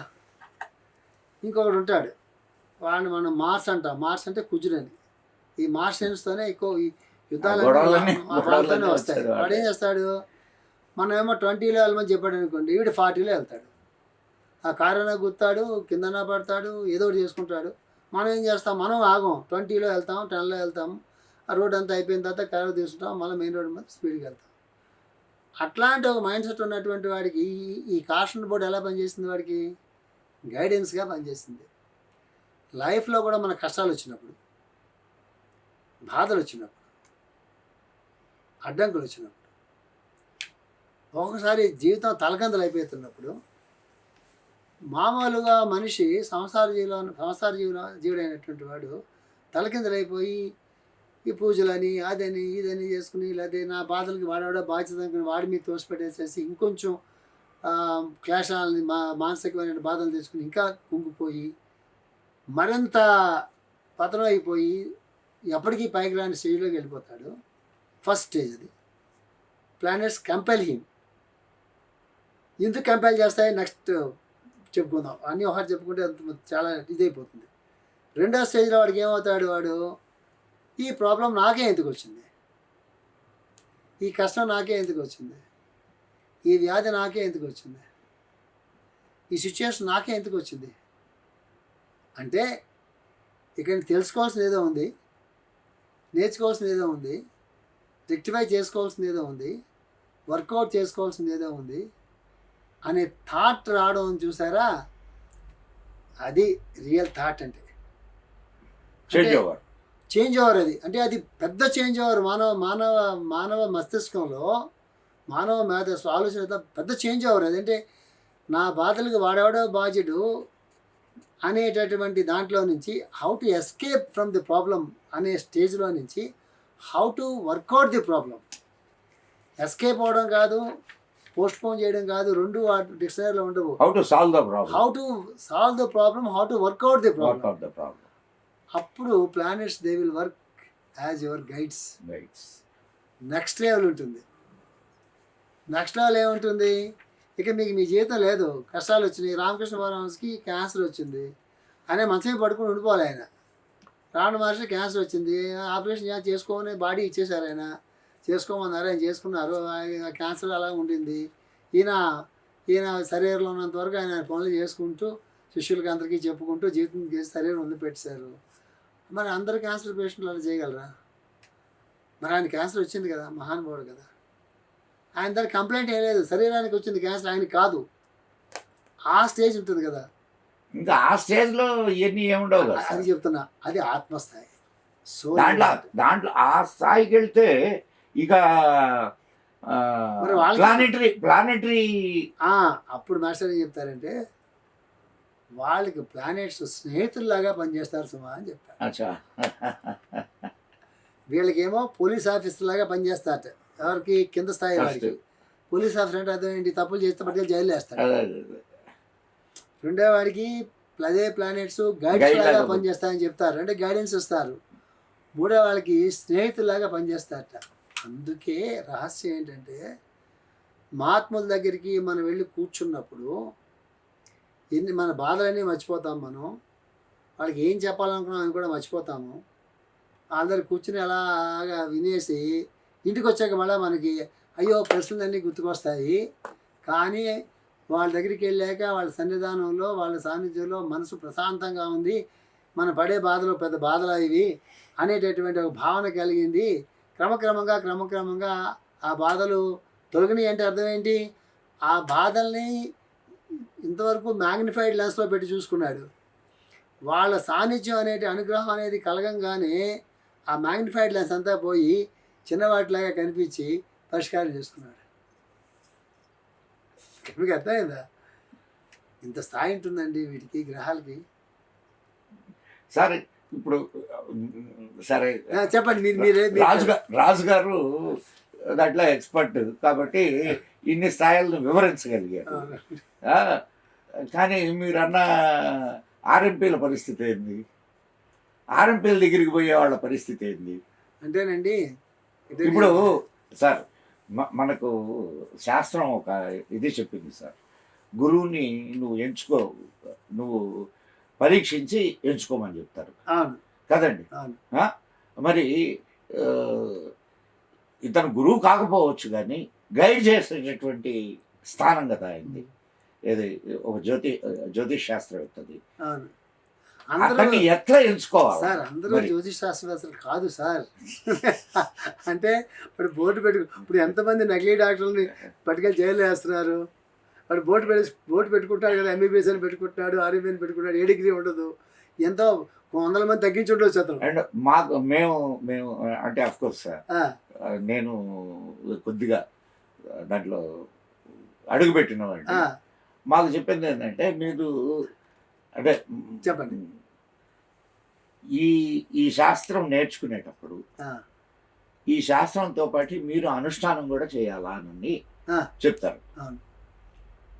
ఇది డైలీ అనుష్ఠానం చేస్తూ ఆ, మీరు ఈ శాస్త్రాన్ని అభ్యసిస్తూ మీరు ఏదైనా చెప్తే చాలా కరెక్ట్గా ఉంటుంది. అది అది నా అనుభవంలో కూడా నేను చూశాను. నేను రైట్. మరి అంత అనుష్ఠానం చేస్తున్నారా? నేను దాని గురించి మీకు బాగా చెప్తాను. నేను చెప్పండి. జ్యోతిష్యం అనేటటువంటిది నక్షత్రాలు, గ్రహాలు, ఆ ఉండేటటువంటి మొత్తం సౌర కుటుంబం ఉండేటటువంటి మహావిశ్వం. విశ్వానికి అధిపతి మీ శివుడేనండి, విష్ణువు అదండి. ఎవరైనా. See, అక్కడి నుంచి వస్తే మొట్టమొదటి బేస్ అది. ఈ విశ్వం అంతా వచ్చింది, సౌర కుటుంబాలు వచ్చినాయి. సౌర కుటుంబానికి కేంద్రంగా సూర్యుడు వచ్చాడు. సూర్యుడి తర్వాత గ్రహాలన్నీ వచ్చినాయి. గ్రహాలు వచ్చిన తర్వాత భూమి వచ్చింది. భూమి మీద మనం వచ్చాం. అంటే మీలో ఇవన్నీ ఉన్నాయా లేవా? ఉన్నట్టే కదా సార్. కరెక్టే కదా, ఉన్నట్టే కదా. ఉన్నట్టే కదా. ఉన్నట్టే కదా. సో అదే కదా. అదే కదా. ఆత్మవత్ సర్వభూతాన్ని. సర్వభూతాన్ని. అందుకే ఇంగ్లీష్లో సింపుల్గా చెప్తారు, as it is above so it is below, as it is great so it is small, as it is without బ్రహ్మాండం so it is within. మొట్టమొదట మనం ఎంత ఫిలాసఫీ ఇంగ్లీష్ లో ఉందా? ఉంది సార్. మనోడు తెలుగులో మన మన సంస్కృత పండితులు దాంట్లో రాసి ఉంటారు సార్. ఇంత ఫిలాసఫీ ఎక్కడ ఉంది సార్? మరి ఇంత ఫిలాసఫీ ఉంటే అది ఏదైనా మనం తీసుకోవాల్సిందే సార్. ఏదైనా మనం తీసుకోవాల్సిందే కదా. ఈ 4 వాక్యం అంత బాగుంది చెప్పండి. అదే అందుకే నేను అందులో ఇంకో మంచి సెంటెన్స్ చెప్తా. In him we live, we move and have our being. ఆయనలో మనం నర్తిస్తున్నాము, వర్తిస్తున్నాము, అస్తిత్వంగా ఉన్నాము. In him we live, we move and have our being. ఎంత బ్యూటిఫుల్ సెంటెన్స్ అంటే అది. వాళ్ళదైతే ఏంటి, మందైతే ఏంటి, ఎవరిదైతే అది కాదు ఏంటి సార్. అట్ట కాదు. ఇప్పుడు సార్. మన వాళ్ళు ఆయనే నువ్వైనప్పుడు నువ్వే ఆయన అయినప్పుడు అయినప్పుడు అందుకు సార్ ఎస్ట్రాలజర్ అంటే తెలుగులో మంచి పేరు ఉంది దానికి, దైవజ్ఞుడు అని. అవును, దైవజ్ఞానం. ఎస్ట్రాలజర్ అనేది చాలా చిన్న పేరు. అవునండి, అవును. దైవజ్ఞుడు. ఎస్ట్రాలజీ అనే ఇంగ్లీష్ పదం పక్కన పెట్టి జ్యోతిష్ శాస్త్రము అంటే సైన్స్ ఆఫ్ లైట్. లైట్ ఏమిస్తుంది? వెలుగిస్తుంది. లైట్ జ్ఞానానికి చిహ్నం కదా అంతే కదా సార్. లైట్ అన్నిటికీ లైటే కదా సార్. లైటే కదా. జ్యోతిష్ శాస్త్రం అంటే జ్యోతిని చెప్పే శాస్త్రము. సింపుల్ ఎగ్జాంపుల్ ఏంటంటే, మీరు చెప్పిన దానికంటే ముందు చెప్పి నేను మీ సమాధానం చెప్తాను. నేను అదంతా చీకటిగా ఉంది సార్. అదంతా మాకు లైట్ ఉంది. మనకి మీరు ఆ చీకటిలోకి వెళ్ళిపోయారనుకోండి, కుర్చీలన్నా తనుకుంటారు, బల్లన్నా తనుకుంటారు, గ్లాసులన్నా పగలు కొడతారు, ఏదో ఒకటి చిందరవంద చేస్తారు. మనకి ఏ దెబ్బ తగిలించుకుంటాం, అవి పగులుతాయి. తెలియని వాడు ఏం చేస్తాడు? లైట్ వేసుకుని వెళ్తాడు. వస్తువులు ఏమన్నా మారినాయి అక్కడ? ఏ మారు. అడ్డంగా ఉన్నాయి, పైన అరేంజ్మెంట్ ఏం మారలేదు. కానీ కనిపిస్తాయి, మనకు కనిపిస్తాయి. అవి అలాగే ఉన్నాయి. లైట్ వేసినా అలాగే ఉన్నాయి, లైట్ వేయకపోయినా అలాగే ఉన్నాయి. తేడాలు ఏంటి? చీకట్లో ఉన్నాయి, మన లైట్ వేసుకుంటే కనిపిస్తాయి. చీకటి ఏమైంది చెప్పండి నాకు? చీకటి ఏమైంది? నీకు కనిపించకుండా చేస్తాయి. చీకటి పోలేదు, చీకటి వెలుగ్గా మారింది. చీకటి పోయింది అంటారు మామూలుగా. చీకటి వెలుగ్గా మారింది. That is not at all correct expression. చీకటి వెలుగుపోతే మళ్ళీ చీకటి అక్కడే ఉంది, పోలేదు అది. మళ్ళీ మీరు లైట్ చేస్తే మళ్ళీ చీకటి ఉంది. జ్యోతిష్ శాస్త్రం కూడా ఎందుకు అంటే చీకట్లో ఉన్నటువంటి మనల్ని వెలుగులోకి నడిపించడానికి, జీవితంలో ఉండేటటువంటి సన్నివేశాలని చక్కగా అర్థం చేసుకోవడానికి. It is like a time table into our life. ఏ ఎక్కడ లైఫ్లో ఒడిదుడుకులు ఉన్నాయి, ఎక్కడ మంచి ఉన్నాయి, ఎక్కడ ప్రాబ్లమ్స్ ఉన్నాయి, ఎక్కడ ఫ్రీగా నడుచుకోవడం అవకాశం ఉంది అనేటటువంటి ముందే మనకు తెలిసినందువల్ల జాగ్రత్తగా లైట్ వేసుకుని నడిస్తే లైఫ్ ఎలా ముందుకు సాగుతుందో అనే గైడెన్స్ గురించి మాత్రమే జ్యోతిష్ శాస్త్రం పుట్టింది. దాన్ని మనం ప్రిడిక్షన్గా కూడా తర్వాత మనం మార్చుకున్నాం. ఓకే, ఇప్పుడు మీరేంటి ఇంత ప్రశ్న వేస్తారు చెప్పండి మేడం ఒకసారి. ఏంటి ప్రశ్న? మర్చిపోయారు మీ ఆన్సర్. ఓకే, ఇప్పుడు ఇది నాకు గుర్తొచ్చింది. ఎందుకు అనుష్ఠానం అని. ఈ మొత్తం అంతా వ్యాపించి ఉన్నటువంటిది మీరు వెలుగు అనుకోండి, ఏదన్నా అనుకోండి, దాన్ని మీరు ఉపయోగించుకోవాలంటే ఇప్పుడు ఈ లైట్ వెలగాలంటే మీకు స్విచ్ కావాలిగా, స్విచ్లోకి ఎలక్ట్రిసిటీ పైనుంచి రావాలిగా. ఎలక్ట్రిసిటీ అనేటటువంటిది ఎక్కడ రిజర్వాయర్లో నుంచి అక్కడి నుంచి వస్తుందో అనుకుంటే రాదుగా. దానికి వల్ల వాటర్, దానికి మిషన్ అంతా ఉండాలిగా. ఒరిజినల్గా స్పేస్లో ఉండాలి, అంతేగా. That is final. ఆ స్పేస్లో ఉండేటటువంటి మీరు ప్రాణశక్తి అనండి, ఎనర్జీ, ఎనర్జీ అనండి, లైట్ అనండి, విజ్డమ్ అనండి, యూనివర్సల్ ఫోర్స్ అనండి, చైతన్యం అనండి, ప్రజ్ఞ, ఏదైనా సరే మనలోకి తీసుకోవాలనుకున్నప్పుడు you have to create a receiving fold from within inside. Already ఉంది అక్కడ, కానీ అది ఆపరేట్ చేసుకోవడం మన చేత కావట్లేదు. దాని ఆపరేషన్ కావాల్సినటువంటి పరిస్థితులు మనం కల్పించలేదు. మీకు ఎగ్జాంపుల్ రాముడే. ఎందుకు ఎగ్జాంపుల్ రాముడు? విశ్వామిత్రుడు రాముడు చిన్న వయసులో అరణ్యాలకు పడుకుపోయాడు. ఆయన ఎన్నో అస్త్రాలు అన్నీ సాధించుకుని ఆవిడ కూర్చున్నాడు.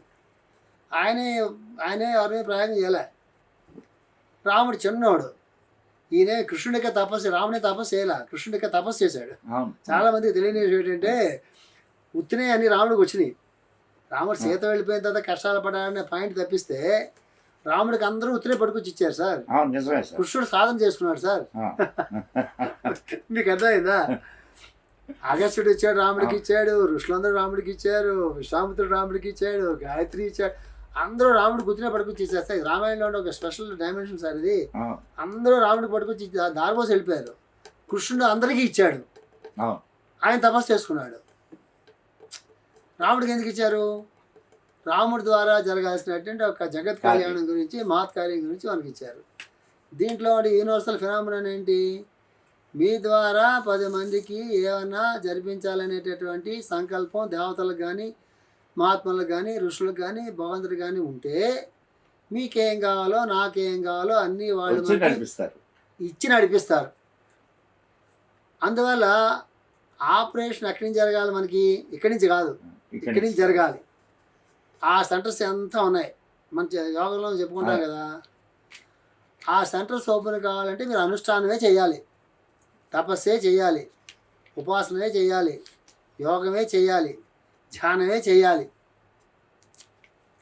యజ్ఞమే చేయాలి. యజ్ఞం అంటే ఏంటి? బహిర్యజ్ఞం కాదు, అంతర్యజ్ఞం చేయాలి. అందుకు ఎస్ట్రాలజీ దేంతో డీల్ చేస్తున్నాడు? తన కంటికి కనిపించినటువంటిది, ఆ వెలుగులకి సంబంధించినటువంటిది, అవి మహా వెలుగులవి. ఈ బుర్రేమో ఇంత ఉంది, అక్కడేమో అంత జ్ఞానం ఉంది, అంత వెలుగు ఉంది.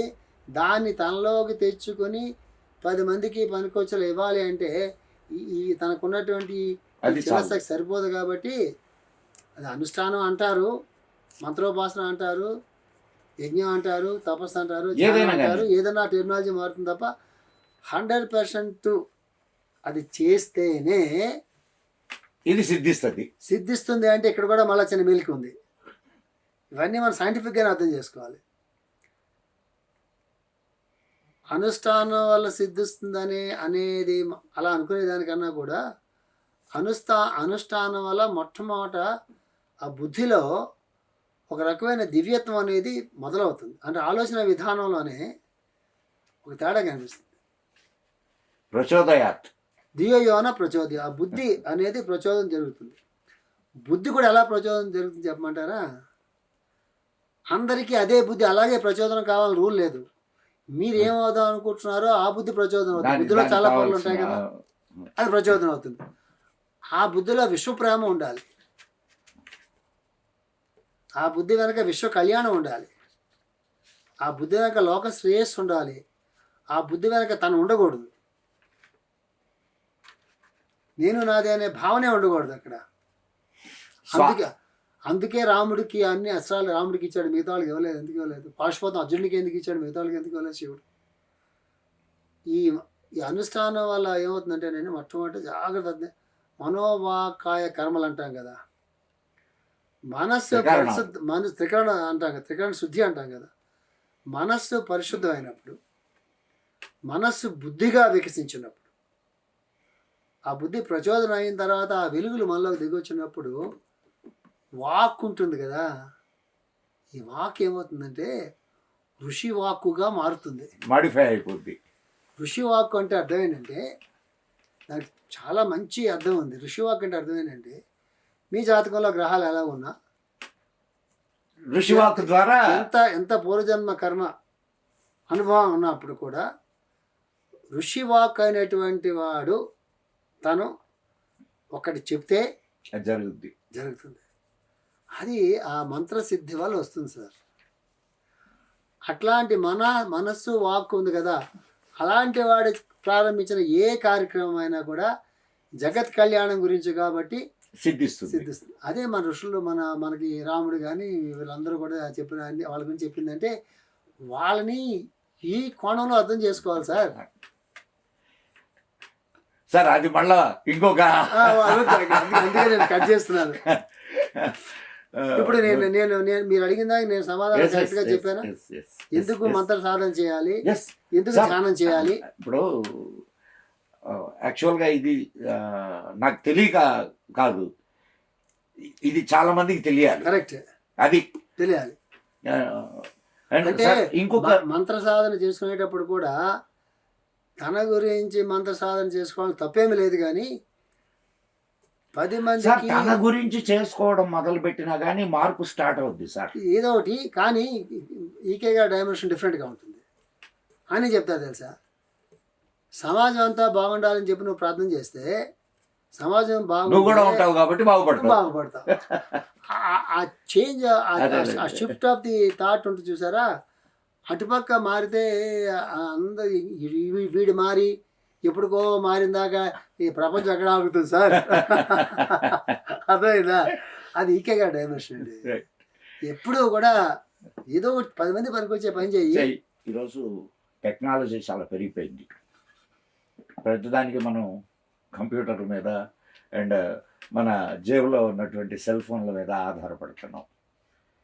ఇప్పుడు ఆస్ట్రాలజీని కూడా నీ యాపిల్ ద్వారా తీసుకొని వచ్చేసారు. మనిషి మనం ఇందాక నుంచి మనం మాట్లాడుకున్నది మనిషి బుర్రకే అంచనా వేయడానికి మనం ఇంత సాధనలు ఇవన్నీ అవసరం అని చెప్పుకున్నాం. అటువంటప్పుడు ఒక కంప్యూటర్కి, ఒక మిషన్కి, లేదా ఒక సాఫ్ట్వేర్ ప్రోగ్రామ్కి is it possible to predict? ఇది నిజంగా ఇప్పుడు ఈ సమయంలో చాలా ఇంపార్టెంట్ ప్రశ్న అండి. ఇది చాలామందికి తెలియాలి. మొట్టమొదట నేను ముందే ప్రస్తావన చేసినట్టుగా, అదే నక్షత్రంలో కొన్ని లక్షల మంది పుడతారు, అదే రాశిలో కొన్ని లక్షల మంది పుడతారు. అందరికీ ఒకే ప్రిడిక్షన్ రాదని మనం చెప్పుకున్నాం కదా. కంప్యూటర్ ఇప్పుడు లేటెస్ట్గా ఏం జరిగిందంటే, ముఖ్యంగా ఏఐ వచ్చిన తర్వాత, చాట్ జీపీటీ ఇవన్నీ వచ్చిన తర్వాత, వాళ్ళు కొన్ని సైట్స్ క్రియేట్ చేసుకుని నిమిషానికి ఇంత, ప్రశ్నకి ఇంత అని వాళ్ళు రేట్ ఫిక్స్ చేస్తారు. ఇప్పుడు నిమిషానికి ఇంత అనేది లేటెస్ట్ ట్రెండ్. అది మీరు 10 నిమిషాలు మాట్లాడినా, 20 నిమిషాలు మాట్లాడినా, 30 నిమిషాలు మాట్లాడినా నాకు తెలిసి మీరు అనుకున్నది పూర్తిగా రాదు, ఎందుకంటే ఈ మినిట్స్ అయిపోతూ ఉంటాయి వాళ్ళ దగ్గర, అదే మీటర్ తిరుగుతూ ఉంటుంది. మీటర్ తిరుగుతూ ఉంటాయి. వాళ్ళు కావాలని కొంత వెయిట్ చేస్తుంటారు, మీటర్ తిరుగుతూ ఉంటుంది. ఇంతకుముందు ఒక జోక్ ఉండేది సార్. చెప్పండి. హైదరాబాద్లో ఆటోల్లో మీటరు తిరిగిపోతూ ఉండేది, ఆటోల కంటే స్పీడ్గా తిరుగుతుంటాయి, తిరిగిపోతూ ఉంటాయి. ఇందులో ముఖ్యంగా ఈ ఈ కంప్యూటర్ జనరేటెడ్ హారోస్కోప్స్ ఎలా ఉంటాయంటేనండి, వాళ్ళు ఎప్పుడు మనమే కదా ముందు ప్రోగ్రామ్ చేస్తాము. ఇప్పుడు ఒక ఇండివిజువల్ జాతకంలో ఉండే అన్ని కాంబినేషన్స్ ఏ ఆస్ట్రాలజీ ప్రోగ్రామ్ చేయలేడు సార్. నేను అనుకోవడం నా ఇదేంటంటే చార్ట్స్ వరకు ప్రిపేర్ చేయొచ్చు సార్, చార్ట్స్ వరకు ప్రిపేర్ చేయొచ్చు క్యాలిక్యులేషన్స్ కాబట్టి. బట్ ప్రిడిక్షన్స్ అదే నేను చెప్తున్నాను, చార్ట్స్ వరకే ఒకటే కాదు, లగ్నం ఈ లగ్నం అంటే ఎలా ఉంటుంది దాంట్లో డేటా తీసుకోవచ్చు, ఈ రాశిలో ఈ గ్రహం ఉంటే ఎలా ఉంటుంది డేటా అంతా దానికి ఫీడ్ చేసేయచ్చు, ఈ భావంలో ఈ గ్రహం ఉంటే ఎలా ఉంటుంది అదంతా కూడా చేసేయచ్చు, ఈ రవి మహాదశలో ఎలా ఉంటుంది డేటా ఫీడ్ చేసేయచ్చు, చంద్రదశ ఎలా ఉంటుంది డేటా ఫీడ్ చేసేయచ్చు, ఇదంతా ఫీడ్ చేసేయచ్చు కంప్యూటర్కి. మీరు హారోస్కోప్ ఇవ్వగానే అది కాల్కులేట్ చేసి పెట్టేస్తుంది, ఏ లగ్నం డేటా అంతా మీకు వచ్చేస్తుంది, ఫీడ్ చేసి మీరు ఫీడ్ చేసిందే కదా అది, పలానా రాశిలో పలానా గ్రహం ఉంది ఆ డేటా అంతా మీ ముందుకు వచ్చేస్తుంది, పలానా భావంలో పలానా గ్రహం ఉంది డేటా అంతా మీరుకు వచ్చేస్తుంది. అట్లా ఏ అయితే మీరు ఫీడ్ చేశారో అదంతా మీకు ఒక 50 పేజీలు 100 పేజీలు 150 పేజీలు నోట్స్ వచ్చేస్తుంది. దానికి human mind apply human mind రాసినటువంటి పుస్తకాలనే ఫీడ్ చేసేసి పడేస్తే మొత్తం అంతా మీ డేటా అంతా వచ్చేస్తుంది. ప్రిడిక్షన్ కూడా ఎలా వస్తుంది, రవి మహాదశ నాకు రవి మహాదశ నడుస్తుంది, మీకు రవి మహాదశ నడుస్తుంది, కానీ నా రవి ఎక్కడ ఉంటాడో మీ రవి ఎక్కడ ఉంటాడో, ఈ రవి మీద మిగతా గ్రహాల దాని దృష్టిలు ఎలా ఉంటాయో, మీ జాతకంలో మీ రవి మీద ఏ దృష్టిలు ఉంటాయో, ఈ కాంబినేషన్స్ అన్నీ ఎవడు కూడా కంప్యూటర్కి ఫీడ్ చేయలేడు, అది ఇంపాసిబుల్. ఇండివిజువల్ హారోస్కోప్ మారిపోతూ ఉంటుంది కదా, పైపెచ్చు చేస్తాడు పోనీ. మైన్యూట్ కాలిక్యులేషన్ నవాంశాలను ఉంటాయి, ద్రాకాణాలను ఉంటాయి, త్రింశాంశాలు ఉంటాయి, తర్వాత ఏ దానికి మిత్రత్వాలు ఉంటాయి, శత్రుత్వాలు ఉంటాయి, ఇవి చాలా కాంబినేషన్స్ ఉంటాయి. ఒక ప్రిడిక్షన్ ఇవ్వాలనుకున్న బెస్ట్ అస్ట్రాలజర్ అయితే చాలా టైం తీసుకుంటాడు, ఏ గ్రహం ఏ అవస్థలో ఉంది, ఆ రాశి మీద ఏ గ్రహాల ప్రభావాలు ఉన్నాయి, వీళ్ళ తాలూ కారకత్వాలు ఏంటి, చాలా కాంబినేషన్స్ ఉంటాయి, ప్రతి ఇండివిజువల్కి మారిపోతుంటాయి అవి. ఇన్ని కోట్ల కాంబినేషన్స్ ఎవరు ఫీడ్ చేయగలుగుతారు కంప్యూటర్కి? కంప్యూటర్ సొంతంగా దాన్ని ఫీడ్ చేసుకోలేదు కదా. సో అస్ట్రాలజీ కంప్యూటర్ మీద అస్ట్రాలజీ ప్రిడిక్షన్స్ అనేవి ఇన్ జనరల్ ఓవరాల్గా సరిపోతాయండి. పిన్ పాయింటెడ్గా ప్రిడిక్షన్స్ చేసుకోవాలంటే మాత్రం ఇప్పుడు కూడా ప్రాబ్లం అండి. ఇండివిజువల్ హారోస్కోప్ తీసుకెళ్ళి మంచి అస్ట్రాలజీ ఎవరైనా దొరికితే ఇండివిజువల్ హారోస్కోప్ తీసుకెళ్ళి డిసైడ్ చేసి ఫేస్ టు ఫేస్ మాట్లాడుతున్నప్పుడు మనం అడగొచ్చు, వాళ్ళు మనకు కొన్ని చెప్తూ ఉంటారు, దాంట్లో కొన్ని బయటపడుతుంటాయి, ఇవన్నీ మన కంప్యూటర్తో చేయలేము. సో క్యూరియాసిటీ అంటాం మనం, అస్ట్రాలజీ అంటే ఎక్కువ క్యూరియాసిటీ, ఏముందో తెలుసుకోవాలనేటటువంటిది. అలాగే ఈ మధ్య పామిస్టర్లు వచ్చారు, 2000-3000 తీసుకుంటున్నారు. వాళ్ళు ఏం చేస్తారు, పామిస్ట్రీ బుక్ అంతా ఫీడ్ చేసి ఉంటుంది, పామిస్ట్రీ సైన్స్ కంప్యూటర్లో ఫీడ్ చేసి ఉంటుంది. ఈ లైన్ ఎంత పొడుగుంటే ఇంత ఉంటుంది, అదంతా మీకు వాళ్ళు టైప్ చేయట్లేదు, ఆల్రెడీ మ్యాటర్ దాంట్లో ఉంటుంది, దాన్ని మీకు పంపించేస్తారు. ప్రిడిక్షన్ చేయలేరు వాళ్ళు. ఎందుకు ప్రిడిక్షన్ చేయలేరు? ఈ పాము ఉందనుకోండి, ఇక్కడి నుంచి ఇంతవరకు ఏజ్ ఉంటుంది. ఇండివిజువల్ లైన్స్ వాడు ప్రిడిక్ట్ చేయగలడు, కానీ ఇది ఇక్కడ ఉంది, అది అక్కడ ఉంది, ఇది ఇక్కడ ఉంది, 3 కాదు కదా సార్. దాంట్లో పామిస్ట్రీలో కలర్ ఆఫ్ ది హ్యాండ్ ఉంటుంది, టెక్స్చర్ ఆఫ్ ది హ్యాండ్ ఉంటుంది, ఇవన్నీ కంప్యూటర్ చూడలేదు. ఎత్తులు ఉంటాయి, అప్పుడు ఎత్తులు అవి కనిపిస్తాయి, ఈ టెక్స్చర్ అది చూడలేదు. అందువల్ల నా సలహా ఏంటంటేనండి, ముఖ్యంగా నా అబ్జర్వేషన్ చెప్తున్నాను, నేను కొన్ని డబ్బులు పోగొట్టుకున్నా, నేను ఎక్స్పెరిమెంట్ చేస్తూ ఉంటా. ఎవరిని అడిగితే మనం అథెంటిక్గా చెప్పగలిగి ఉండాలి కదా. నా నాలెడ్జ్ చెప్తున్నాను నేను మీకు. ఈ ప్రశ్న చెప్తా అన్న వాళ్ళు కానీ, పామిస్ట్రీ అన్న వాళ్ళు కానీ, మినిట్కి ఎంత అని అనుకున్నటువంటి వాళ్ళు కానీ, వాళ్ళ దగ్గర దయచేసి మీరు ఎక్కువ హోప్, సరదాగా క్యూరియాసిటీ కోసం వెళ్తే వెళ్ళండి. వాళ్ళ డెసిషన్ తీసుకుని మీరు లైఫ్లో తీసుకోవడం కోసం మాత్రం వెళ్ళబోకండి. ఒక ఎగ్జాంపుల్ చెప్తాను మీకు. నేను ఆ గ్రూప్ పేరు చెప్పను నేను. ఆయన పెద్ద అస్ట్రాలజర్ అని, వేదిక అస్ట్రాలజర్ అని అన్నాడు. నేను చెప్పా కదా, నేను ముందు నా డబ్బులు పోగొట్టుకుని ఎక్స్పెరిమెంట్ చేస్తాను. ఎందుకంటే నేను కొన్ని వందల మందికి నేను రక్షించవచ్చు. అవును. నేను వాళ్ళ దగ్గర వెళ్ళాను. వెళ్ళిన తర్వాత ఆయన ఎవడో ఒక చార్ట్ ఇచ్చారు. నా దగ్గర చాలా చార్ట్ ఇచ్చారు. అసలు చార్ట్ కాలిక్యులేషన్ తప్పు సార్, మీరు ఆశ్చర్యపోతారు. చార్ట్ కాలిక్యులేషన్ తప్పు అతను వేసింది. నేను చెప్పాను, జెంటల్మెన్ నువ్వు ఏ సాఫ్ట్వేర్ వాడుతున్నావో నాకు తెలియదు, నువ్వు నీకు చార్ట్ కాలిక్యులేషన్ తప్పు నీది. సో ఏ సిస్టమ్ వాడుతున్నావు, నువ్వు డేటా నువ్వు చూసుకున్నావా లేదా అంటే, నేను పరాశరి పద్ధతి సరేనయ్యా, నువ్వు ఏ సాఫ్ట్వేర్ వాడుతున్నావు, దాంట్లో ఏమైనా ఎర్రర్ ఉందేమో సాఫ్ట్వేర్లో చూసుకో, నువ్వు వేసిన చార్ట్ తప్పు అనే లోపుని $200 అయిపోయినాయి. అంటే నేను వేసిన హార్స్కోప్ కరెక్టే అంటాడు. నేను కట్ చేసేసి చెప్పాను, వాడికి కంప్లైంట్ చెప్పాను, ఇలాంటి అస్ట్రాలజీని పెట్టినా నువ్వు మూసుకోవాల్సి వస్తుంది, వాడికి చార్ట్ కాలిక్యులేషన్ చేత కావట్లేదు, ఆ సాఫ్ట్వేర్ ఏదో ప్రాబ్లం, కరెక్ట్ అయ్యేది సాఫ్ట్వేరు చూసుకోండి అని చెప్పాను. కానీ పాపం ఒక అనామకుడికి ఆ చార్ట్ ప్లాంటరీ పొజిషన్ తెలియనటువంటి వాడు ఒక ఆయన అది నమ్మేసుకుని ఏ పెళ్ళికో ఏ దేనికో ఏ విదేశాలకో దానికో వెళ్ళిపోయాడు అనుకోండి, వాడు ఏమైపోతాడు. సో నేను చెప్తున్నానండి, ఆన్లైన్లో ఉండేటటువంటి ఎస్ట్రాలజికల్ ప్రిడిక్షన్స్ కానీ లేకపోతే పామిస్ట్రీ ప్రిడిక్షన్స్ కానీ సరదాగా డబ్బులు ఉంటే పోతాయని సరదాగా కాలక్షేపానికి వెళ్ళండి తప్ప దాని మీద మాత్రం మీరు దయచేసి డిపెండ్ అవ్వబోకండి అనేటటువంటిది ఒక జెన్యూన్ స్పిరిచువల్ ఎస్ట్రాలజర్గా మీ శ్రేయోభిలాష్గా నా సలహా ఏంటంటే, వాటి పక్క మీరు పోబోకండి, ఒక మంచి ఎస్ట్రాలజీని చూసుకుని సలహా తీసుకోండి. Thank you sir, thank you very much. లే ఇప్పుడు పరిస్థితి అదే సార్, ఇప్పుడు ప్రతిదానికి గూగుల్ లేకపోతే ChatGPT and of course వాటిని వాడడం తప్పని చెప్పట్లేదు, వాడుకోవచ్చు సార్, వాడుకోవచ్చు. కానీ దేన్ని ఎంతవరకు వాడుకోవాలి అనేది, ఇప్పుడు ఒక రోబోని తయారు చేసాం సార్, రోబోని తయారు చేస్తే అది రోబోనే తప్ప నీకు పిల్లల్ని పుట్టిస్తుందా? కాబట్టి దేని లిమిటేషన్స్ దానికి ఉంటాయి. ఆ సంగతి గ్రహించి వాటిని వాడుకోవడం కరెక్ట్ అనుకుంటున్నాను. ఇక్కడ ఒకటే సూత్రం సార్, మనుషుల ఈ స్టేట్మెంట్ కొంచెం డేంజరస్గా ఉంటుంది కానీ బట్ ఖచ్చితంగా అందరికీ తెలియాలి.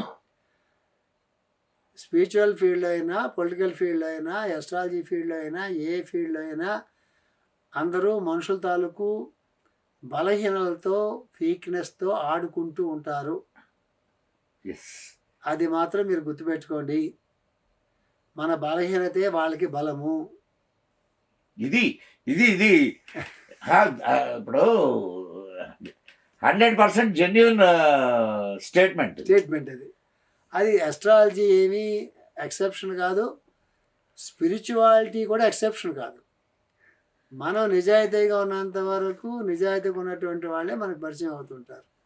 మనలో కొన్ని క్యూరియాసిటీ అనండి, అంతకంటే వేరే పదాలు తెలుగులో వాడితే బాగోదు కాబట్టి చెప్తున్నాను, అది తగ్గించుకోండి. ఎస్ట్రాలజీ నిజంగా నేర్చుకోండి, తెలుసుకోవాలనుకుంటే పెద్దవాళ్ళు ఎవరి దగ్గరికైనా వెళ్ళి తెలుసుకోండి. అది నా సిన్సియర్ అడ్వైస్ సార్.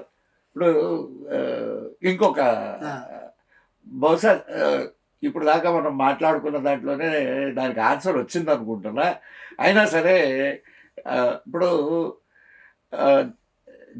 జాతక దోషాలు ఉంటాయి అండ్ ఏదో నీకు ఏదో దశ నడుస్తున్నది, సినిమా ఏదో బ్యాడ్ పీరియడ్, నువ్వు ఈ జపాలు చెయ్యి, ఈ తపాలు చెయ్యి అండ్ ఈ పూజలు చెయ్యి, ఇవి చెయ్యి, అవి చెయ్యి అని చెప్పి చెప్తుంటారు, ఈ దానాలు చెయ్యి. ఇవి ఫలితాన్ని ఇస్తాయా? అంటే ఇస్తాయని డిక్లేర్డా?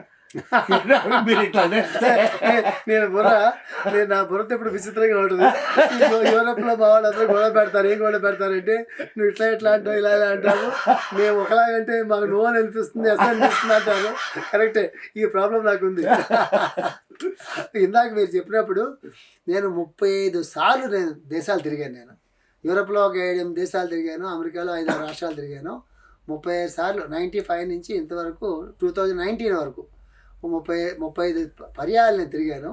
ఒక 15 దేశాలు తిరుగుంటా మొత్తం అంతా అమెరికా రాష్ట్రాలతో కలిపి. వాళ్ళు ఇప్పుడు ఇలా అలా నాకు బుర్ర అలా తిరుగుతుంటారు. అది కరెక్టా అంటే ఈకే గారు దానికి మంచి సమాధానం చెప్పారు సార్. ఇప్పుడు ఆయనవే ఎక్కువ చెప్తాను నేను. ఇవన్నీ చేసినందువల్ల ఏమొస్తుంది మాస్టర్ గారు? నిజంగా నేను అడిగాను ఈ ప్రశ్న, నేను మాస్టర్ గారిని అడిగాను. ఇలా ఈ గ్రహశాంతులు చేస్తారు, యజ్ఞాలు చేస్తారు, యాగాలు చేస్తారు, దాన ధర్మాలు చేస్తారు, దేవాలయాలకు వెళ్తుంటారు అని మాస్టర్ గారు అన్నారు, అవి ఎంతవరకు పనిచేస్తాయి ఎంతవరకు పనిచేయ అనే దానికన్నా కూడా 10 మంది బ్రాహ్మణులు పిలిచి భోజనం పెట్టి బట్టలు పెట్టి డబ్బులు ఇస్తావు కదా, ఆ పుణ్యం వస్తుంది, దానికి పుణ్యం వస్తుంది. నువ్వు ఉత్తరే చేయవు కదా, ఎలాగో నువ్వు ఉత్తరే చేయవు కదా, ఎవరు ఉత్తరే చేయమని చేయరు. అదే ఈ గ్రహ దోషాలన్నీ పోయి పారాయణం ఏదో ఈ గ్రహాలకి పారాయణం చేయించి పంతులు గారికి బ్రాహ్మణులకి దక్షిణ ఇచ్చి బట్టలు పెట్టి అవన్నీ చేస్తుంటే వాళ్ళందరికీ మరి ఉట్టినే చేయవు కదా నువ్వు, అందుకు ఇలా పెడితే చేస్తే అలా పుణ్యం మాత్రం వస్తుంది, మిగతా విషయాల తర్వాత కానీ చెప్పారు. అది ఆయన చెప్పి సీరియస్ చెప్పారు అనుకోండి. నేను మీరు చెప్పిన దానికి సమాధానం చెప్తాను సార్. జీవితాన్ని మనం ఎలా అర్థం చేసుకున్నాం అనే దాని మీద మొత్తం ఆధారపడి ఉంటుంది. సాధనానండి, దేశమనండి, సమాజం అండి, దీననండి, ఈ లైఫ్ని మనం ఎలా అర్థం చేసుకున్నాం అనేది ఆధారపడి ఉంటుందండి.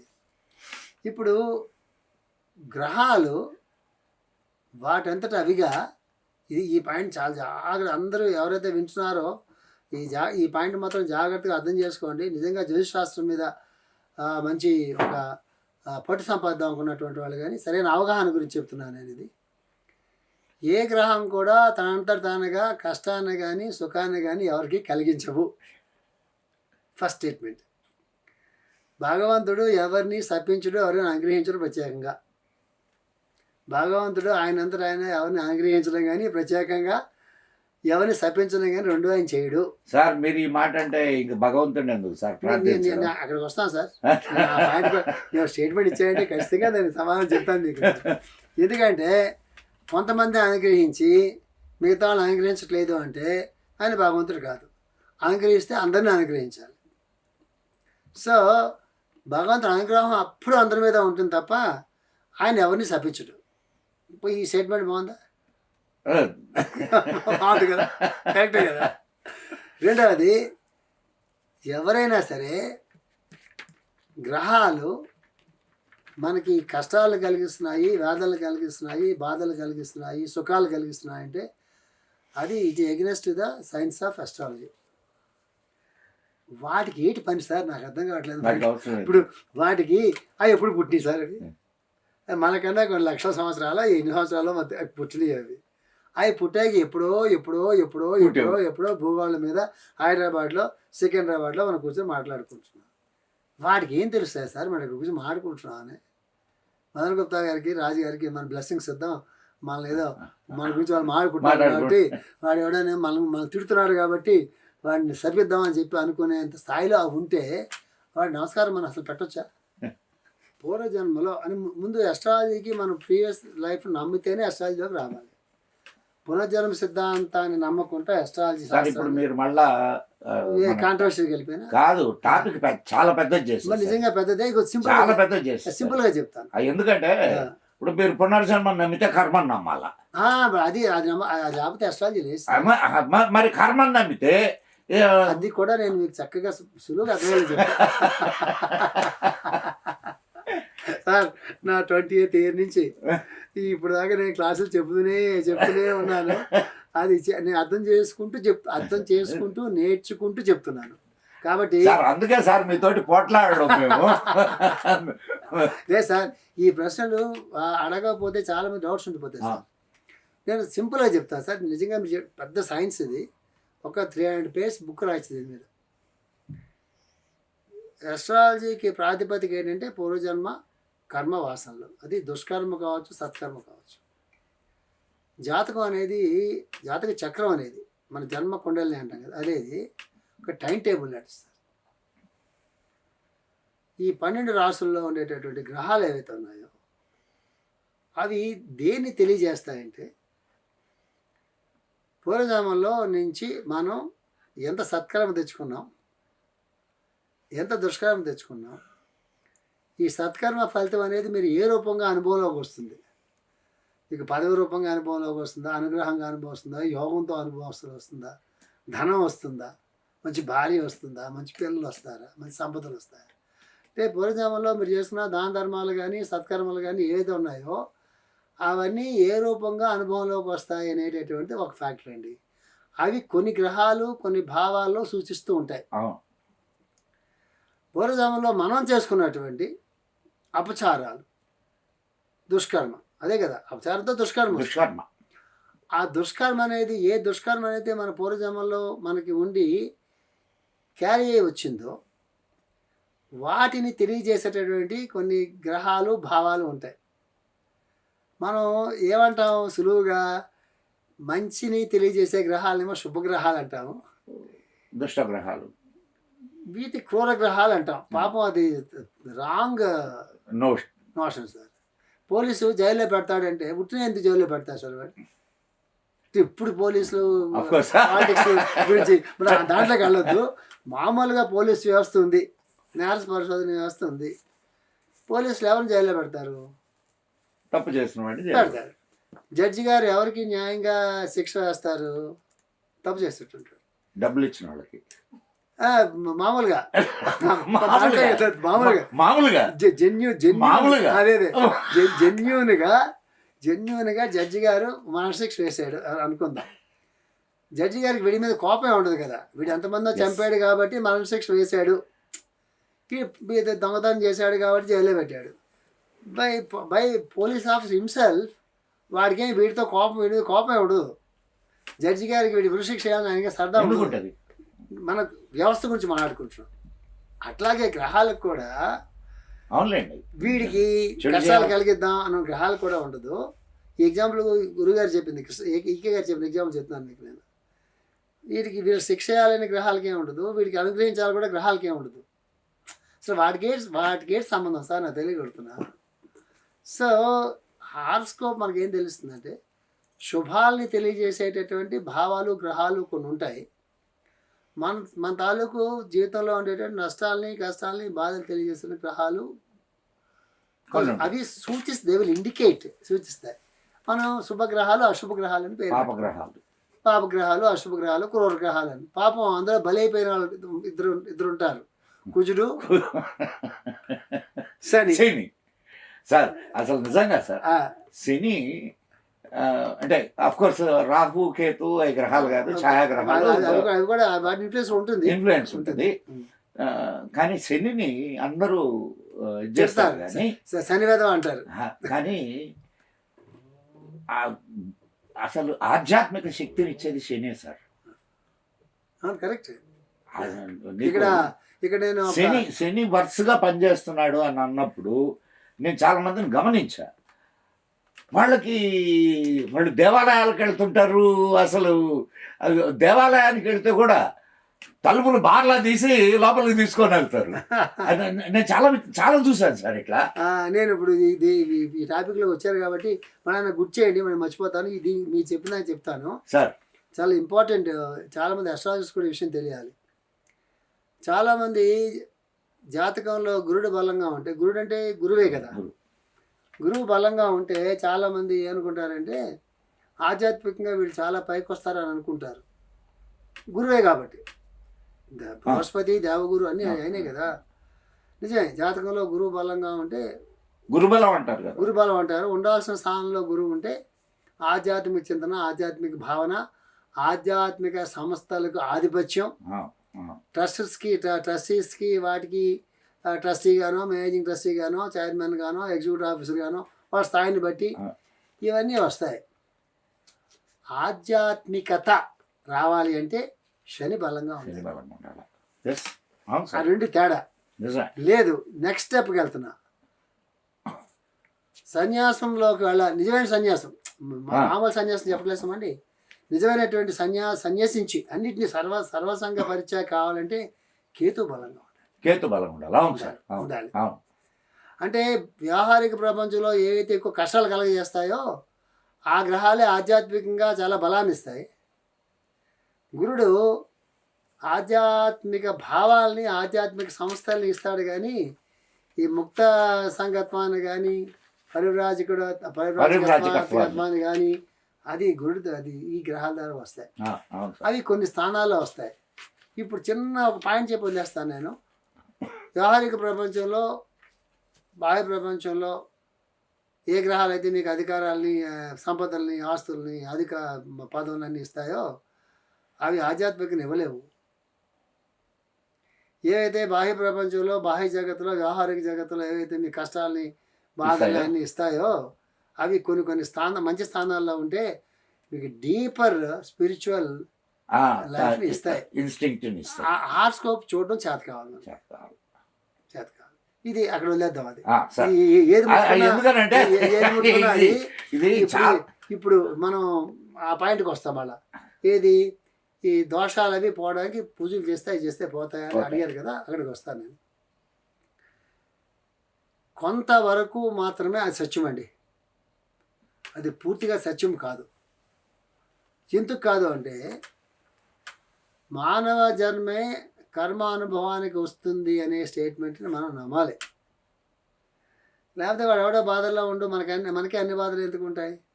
వాడు ఎవడికి ఉత్తనే ఉద్యోగం వస్తుంది, మనకి ఎంత డబ్బులోనే ఉద్యోగం రాదు మనకి. దానికి లాజిక్ ఏం చెప్పగలరు ఎవరన్నా ప్రపంచంలో? వాడేమో గోల్డ్ మెడలిస్ట్ అయి ఉంటాడు, మరొకటి అయి ఉంటాడు, ఉద్యోగాల కోసం వెతుక్కుంటూ ఉంటాడు. పాపం మామూలుగా చదువుకున్నటువంటి వాడు పెద్ద పెద్ద పొజిషన్స్లో ఉండి, చదువు లేనివాడేమో పెద్ద పెద్ద బిజినెస్లో ఉండి, పెద్ద బిజినెస్ మ్యాగ్నెట్ అయిన వాడు కింద పడిపోయి స్వయం కృతాపరాధం కాకుండా ఇవన్నీ జరుగుతున్నాయంటే నీకు లాజిక్ ఎవడన్నా ఏం లాజిక్ చెప్పగలరండి? నాకు తెలియగలుగుతున్నాను. లాజిక్ ఎవరైనా చెప్పలేరు. వాడు చేతిలో నాశనం చేసుకున్న వాళ్ళని నీ పక్కన పెట్టండి సార్. చేతిలో చేసుకోవడానికి కూడా అదే లాజిక్ ఉంది అక్కడ. ఇక్కడ లాజిక్ ఏం లేదు కదా సార్, ఇక్కడ లాజిక్ ఏం లేదు కదా సార్. అందుకే మనం నమ్మాల్సిందే అది. ఇప్పుడు ఇలాంటి పరిస్థితుల్లో కర్మానుభవం గురించి జీవితం వచ్చినప్పుడు యోగానికి జ్యోతిషానికి తేడా ఏమి ఉండదు సార్. చెప్తున్నాను మీకు నేను. నిజమైనటువంటి స్పిరిచువల్ ఆస్ట్రాలజీ లైన్లోకి వెళ్తే అది ఇప్పుడు మాట్లాడుకుందాం, దాని గురించి చెప్పొద్దు. ఆధ్యాత్మికంగా జ్యోతిష్ శాస్త్రాన్ని అధ్యయనం చేస్తే, యోగపరంగా జ్యోతిష్ శాస్త్రాన్ని మీరు అధ్యయనం చేయగలిగితే, కర్మ సిద్ధాంతం తాలూకు బ్యాక్గ్రౌండ్లో జ్యోతిష్ శాస్త్రం అధ్యయనం చేయగలిగితే, ఋషుల తాలూకు దృక్పథంతో జ్యోతిష్ శాస్త్రం అధ్యయనం చేయగలిగితే అసలు మీ దృక్పథమే మారిపోతుంది. అన్నీ ఒకలానే ఉంటుంది. వేదాంగాల్లో జ్యోతిషం ఒకటి కాదండి, వేదాన్ని కనులని చెప్తారు కదా. అది మీరు నాకు చెప్తారే జ్యోతిష్ శాస్త్రము లైట్ వేదానికి ఉంటే వేద అర్థం చేసుకోండి 6 రంగాలు ఉంటాయి. జ్యోతిషము, నిరుక్తము, ఛందస్సు, వ్యాకరణం ఉంటాయి కదా. ఆ రంగాల్లో జ్యోతిషం ఒకటి. ఆ జ్యోతిషం దాన్ని కనులాంటి సుమా అని చెప్తారు. అవును సార్, అవును సార్. జ్యోతిషం వేదాన్ని కనులాంటి అని చెప్తే దాన్ని నమ్మకపోవడానికి ఇక భారతదేశంలో పుట్టి వేదానికి జ్యోతిషం కనులాంటిది అంటే ఇక నమ్మబడడం కదా పాయింట్ లేదు సార్. భారతీయుడైనటువంటి వాడి గురించి చెప్తాను. ఇప్పుడు కర్మానుభవం గురించి జన్మ వచ్చిందని అనుకుంటున్నప్పుడు అండి, ఆ కర్మ అనుభవం అవ్వాల్సిందే సార్. ఆ కర్మానుభవం అవ్వాల్సిన చోట నేను అవి చేసి ఈ కర్మానుభవం గురించి ఎగ్గొడదాం అనుకునే పరిస్థితులను చూస్తారు. అంటే అక్కడే ఆలోచించరు వాళ్ళు. అలాగే శనివేదం ఉంది, లేదా ఏదో ఏలినాటి శని ఉంది, చంద్రాష్టమ శని ఉంది, రాహుదశ నడుస్తుంది, శనిదశ నడుస్తుంది, కష్టాలు అన్న దాంతో వాళ్ళు చేయించుకుంటారు. భగవంతుడిని ప్రార్థిస్తే ఎప్పుడు మంచిగా జరుగుతుంది సార్. గ్రహాలను ప్రార్థించినా భగవంతుడు మంచిగా జరుగుతుంది. బట్ దానికి వెనక సైన్స్ ఉంది. ఈ కష్టం నీకే ఎందుకు వచ్చింది అంటే దానికి కౌంటర్ కావాలి కంపల్సరీగా. ఇప్పుడు ఒక పాయింట్ చెప్తాను, జాగ్రత్తగా అర్థం చేసుకోండి సార్.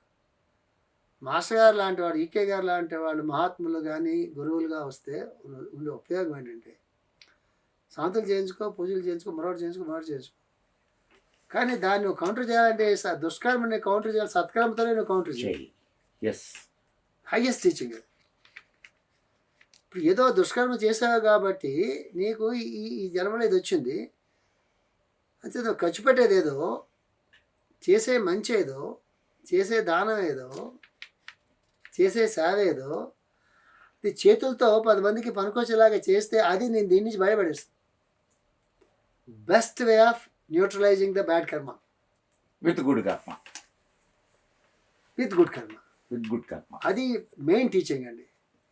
సద్గురు శివానందమూర్తి గురు గారి పేరు కూడా వినే ఉంటారు అయ్యి కదా. బాబోయ్, ఆయన మాస్టర్ గారి తర్వాత మళ్ళీ నాకు ఆయనే గురువు. ఆ. ఆయన దగ్గర నేను చాలా నేర్చుకున్నాను. ఆయన వారి దగ్గర బాగుండండి బాబు, మహానుభావుడు. ప్రాతస్మరణీయుడు. ఆయన దీనికి ఒక మంచి డైమెన్షన్ చెప్పారు సార్. ఎందుకు సమాజ సేవ చేయాలి అంటే అది గొప్ప, ఇవి అందరూ గొప్ప డైమెన్షన్స్ చెప్తారు సార్. ఎందుకు నువ్వు సమాజ సేవ చేయాలి అంటే అనేక జన్మల్లో నువ్వు పుట్టావు. ఎవరు తండ్రో, ఎవరి తల్లో, ఎవరు స్నేహితుడో, ఎవరు శత్రువో, ఎవరి దగ్గర నువ్వు అప్పు చేసి వచ్చేసావో తీర్చుకుంటా, ఎవరికి నువ్వు అప్పిచ్చి వచ్చేసావో తీర్చుకుంటా, ఎన్ని చేసుకుంటావు, ఎన్ని జన్మలు ఎత్తినప్పుడు ఎన్నో రకాలైనవి చేసుకుంటావు కదా. వాళ్ళందరూ మళ్ళీ నీ కుటుంబంలో పుట్టే అవకాశాలు ఉన్నాయని రూలే లేదు కదా. వాళ్ళందరూ ఈ సమాజంలో ఉన్నారు నీ చుట్టూరా. వాళ్ళతోనే నీకు ఒక రకమైన కాంటాక్ట్స్ అనేవి వస్తూ ఉంటాయి. వాళ్ళు ఎవరో నీకు తెలియదు, వాళ్ళు ఏం చేస్తారో నీకు తెలియదు, నువ్వేం చేస్తారో నీకు తెలియదు, వాళ్ళకు నువ్వేం బాకీ ఉన్నావో నీకు తెలియదు. కాబట్టి ఇవన్నీ లెక్కలన్నీ మానేసేసి అందరూ నీతో ఒకప్పుడు ఉన్నటువంటి వాళ్ళే మొత్తం అందరూ. కాబట్టి ఆ లెక్కలు మనకు తెలియదు. కాబట్టి వీలైనంత సేవ చేసుకుంటూ వెళ్ళిపో.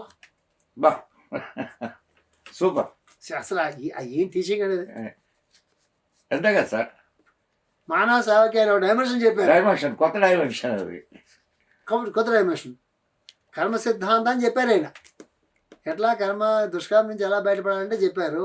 ఇక ఏం చెప్పారు, 10 మందికి పనికొచ్చే పని చెయ్యి, దాని నుంచి నువ్వే ఆశించిపోక. 10 మందికి క్షేమం ఉండాలని కోరు, అందులో నువ్వు కూడా ఉంటావు. దేశానికి సేవ చేయి, అందులో నీ ఫ్యామిలీ కూడా ఉంటుంది. అందరి పట్ల ప్రేమగా ఉండు. ఇది best neutralisation of planetary ill effects. ఇది పెద్ద ఇంకా పెద్ద సైన్స్ ఉంది సార్. హింట్ వదిలేస్తాను, అందులోకి వెళ్తే అది మనం ఒక గంట సేపు ఆడుకోవచ్చు. అది యాక్చువల్లీ అస్ట్రాలజీ క్లాస్ లాగా ఉంటుంది. అది స్పిరిచువల్ అస్ట్రాలజీకి ఒక బేసిస్ వదిలేస్తాను ఈవేళ. దానికి చెప్పడం ఆడుకుందాము. మనం నిజంగా గ్రహాలతో మైత్రి సంపాదించుకోవాలన్నా గ్రహాలకి వాటికంటూ కొన్ని లక్షణాలు ఉంటాయి సార్. ఇప్పుడు వర్షం కురుస్తుంది సార్ పైన, ఆ పైన కురుస్తున్న వర్షం నీళ్ళు నిజాలు మన తాడేం పైకి రావు, అందులో మినరల్స్ ఏమి ఉండవు అక్కడ. చాలామంది అనుకుంటారు వర్షం నీళ్ళు ప్యూర్గా ఉంటాయి, మినరల్స్ ఏవి దాంట్లో ఉండవు. మన కాన్స్టిట్యూషన్ ఉపయోగపడవు అవి. భూమిలోకి వెళ్ళి ఆ చెట్ల మీద పడి, పొట్ల మీద పడి, ఔషధాల మీద పడి అని వచ్చి నదుల్లోకి వచ్చి అవి మనం తాగితే మనకు వస్తాయి. Because we are earthy beings. అది కూడా మనం గుర్తుపెట్టుకోవాలి. We are earthy beings. ఎత్తలో ఉన్నవే మనకు ఆహారంగా పనికొస్తాయి. ఎత్తలోపలవే ఆహారంగా పనికొస్తాయి. ఎత్తలోంచి జంతువులు ఎత్తలోంచి పుట్ల, ఎత్త పైన పుట్టినాయి. ఔషధాలన్నీ ఎత్తలోంచి పుట్టినాయి. కాబట్టి నీళ్ళన్నీ ఎత్తలోంచి వస్తున్నాయి, మినరల్స్ అన్నీ ఎత్తలోంచి వస్తున్నాయి, చెట్లు వేళ్ళన్నీ ఎత్తలోంచి వస్తున్నాయి. అట్లా అర్థం చేసుకోవాలి మన హ్యూమన్ కాన్స్టిట్యూషన్. అది అర్థమవుతుంది సార్. ఇప్పుడు ఎట్లాగైతే ఈ గ్రహాలకి ఎలాగైతే నీళ్ళకి భూమి మీద పడగానే టేస్ట్ ఎలాగైతే మారిపోతుందో, గ్రహాల తాలూకు ఆ లైట్ మన మీదకి వచ్చేటప్పటికల్లా, మళ్ళీ పడేటప్పటికల్లా అవి కూడా రూపాన్ని మార్చుకుంటాయి. లోపల మెటీరియల్ వాటర్ పెట్టే అంతే కదా. ఇక్కడ దాకా పనిచేస్తే మనం ఒకలా బతుకుతాం, ఇక్కడి నుంచి ఇక్కడ దాకా ఉంటే ఒకలా ఉంటాయి. Evolution glass depends on the glass surface glass. ఇప్పుడు గ్రహాలకి వాటికంటూ వాటి క్వాలిటీస్ కొని ఉంటాయి సార్. రాసులకి వాటికంటూ వాటి క్వాలిటీస్ కొని ఉంటాయి. అంటే వాటి క్వాలిటీస్ అంటే వాటి క్వాలిటీస్ వేరే ఉంటాయంటే అది వేరే సైన్స్. అది అలాంటి పెట్టండి. మనం ఏదో ఒక రాశిలో పుడతాం సార్. ఆ రాశి లక్షణాలు మనకి ఎన్నో వస్తాయి. అన్నీ రావు, అన్ని అవలక్షణాలు రావు మనకి. రాశిలో ఉన్నటువంటివి, ఆ రాశిలో ఉన్న అన్ని మంచి లక్షణాలు కూడా రావు మనకి. అవి ఇవి కొన్ని కలగాపులగా వస్తాయి. అందుకే మన జీవితం లక్ష్యం ఒకే పక్క నడవదు. బుద్ధుడికి ఒక పక్కే నడుస్తుంది, రాముడికి ఒక పక్కే నడుస్తుంది, కృష్ణుడికి ఒక పక్కే నడుస్తుంది. అందరు మహాత్ముల లక్ష్యం, జీవిత లక్ష్యం, వాళ్ళు ఎన్ని ఒడిదుడుకులు అటు ఇటు ఎన్ని వచ్చినా కూడా నడుస్తుందంటే వాళ్ళ మీద ఇన్ని పని చేయవు. ఒకటే లక్ష్యం, ఒకే బాణం, ఒకటే భార్య, ఒకటి అన్నట్టుగా నడుస్తుంది. మన మీద అన్ని కలిసిపోయి పనిచేస్తుంటాయి. మొట్టమొదట ఏ గ్రహాలు మనకి హార్స్కోప్ చూసుకోగానే సార్ నాకు ఎప్పుడు పెళ్ళి అవుతుంది, ఎప్పుడు జో వస్తుంది అనేది మొట్టమొదటి దాని మీద బరువు పెట్టకూడదు సార్. హార్స్కోప్ ఎదురుకుండా పెట్టుకుని మనలో ఉండే స్ట్రాంగ్ పాయింట్స్ ఏంటి, హార్స్కోప్ మనలో ఉండే వీక్ పాయింట్స్ ఏంటి, నెగిటివ్ పాయింట్స్, మనలో ఉండే వీక్నెసెస్ ఏంటి, మన శరీరంలో ఉండే ఏ భాగాలు వనరబుల్గా ఉన్నాయి ఇల్ హెల్త్ రావడానికి. అవును అవును సార్. ఇట్లాంటిది ఒక చార్ట్ మనం తయారు చేసుకోవాలి సార్. దానికి రూలింగ్ ప్లాంట్స్ ఉంటాయి అక్కడ. ఈ ప్లాంట్ వల్ల ఇది, ఈ ప్లాంట్ వల్ల ఈ ప్రాబ్లము, ఈ ప్లాంట్ వల్ల మంచి జరుగుతుంది, ఈ ప్లాంట్ తాలూకు ఈ ఆస్పెక్ట్ వల్ల జరుగుతుంది అనేటటువంటిది నిష్కర్షగా మన మీద మనకి ఏ రకమైన సాఫ్ట్ కార్నర్ లేకుండా ఇంపర్సనల్గా ఒక కేస్ షీట్ డాక్టర్ తయారు చేస్తాడే అలాంటి కేస్ షీట్ తయారు చేసుకోవాలి సార్. తయారు చేసుకుని ఏ పాజిటివ్ పాయింట్స్ ఉన్నాయో వాటి మీద పెద్దగా మనం దృష్టి పెట్టాల్సిన అవసరం లేదు. మన ఆల్రెడీ యు ఆర్ దేర్. స్వాట్ అనాలిసిస్ అని స్ట్రెంగ్త్స్ వీక్నెసెస్ చెప్తాడు కదండి. దానికి మీరు థ్రెట్స్ అండ్ అడ్వాంటేజెస్, దానికి బెస్ట్ మీ హార్స్కోపే. దాన్ని మించిన గైడెన్స్ ప్రపంచంలో ఎక్కడ మీకు రాదు. రెండు ఏదైతే వీక్ పాయింట్స్ అలా చూసారండి ఆ ఏరియాస్ని టోటల్గా ఆ ఛాంబర్ క్లోజ్ చేసేయాలా, స్ట్రాటజిక్గా వర్కౌట్ చేయాలా, ఏ ఏరియాస్లో మన ప్రాబ్లమ్స్ ఉన్నాయి, అక్కడ ఫుడ్ ఏంటి, అక్కడ ఏరియా ఏంటి, ఇవన్నీ ఒక చార్ట్ తయారు చేసుకుని సార్. దీనికే మన గ్రహాలు అంటాం. కోపము, కుజుడు, లేదా కోరికలు, వ్యామోహాలు, నెగిటివ్ సైడ్ శుక్రుడు, మొండితనం, సూర్యుడు, చాంచల్యం, చంద్రుడు. ఈక గారు ఏం చెప్తారంటే ఈ చంద్రుడు ఆ చంద్రుడు కాదు, నీ చాంచల్యానికి ఒక పేరు చంద్రుడు. ఆ డైమెన్షన్ అట్లా ఉంటుంది. నీలో ఉండే సంకల్ప శక్తికి, మొండితనానికి పాజిటివ్ సంకల్ప శక్తి, నెగిటివ్ మొండితనం, దానికి పేరు సూర్యుడు. ఆయన గురించి పట్టించుకోదు. నీలో ఉండే సూర్యుడిని చూడు, అది సూర్యుడు టెక్నికల్ నేమ్.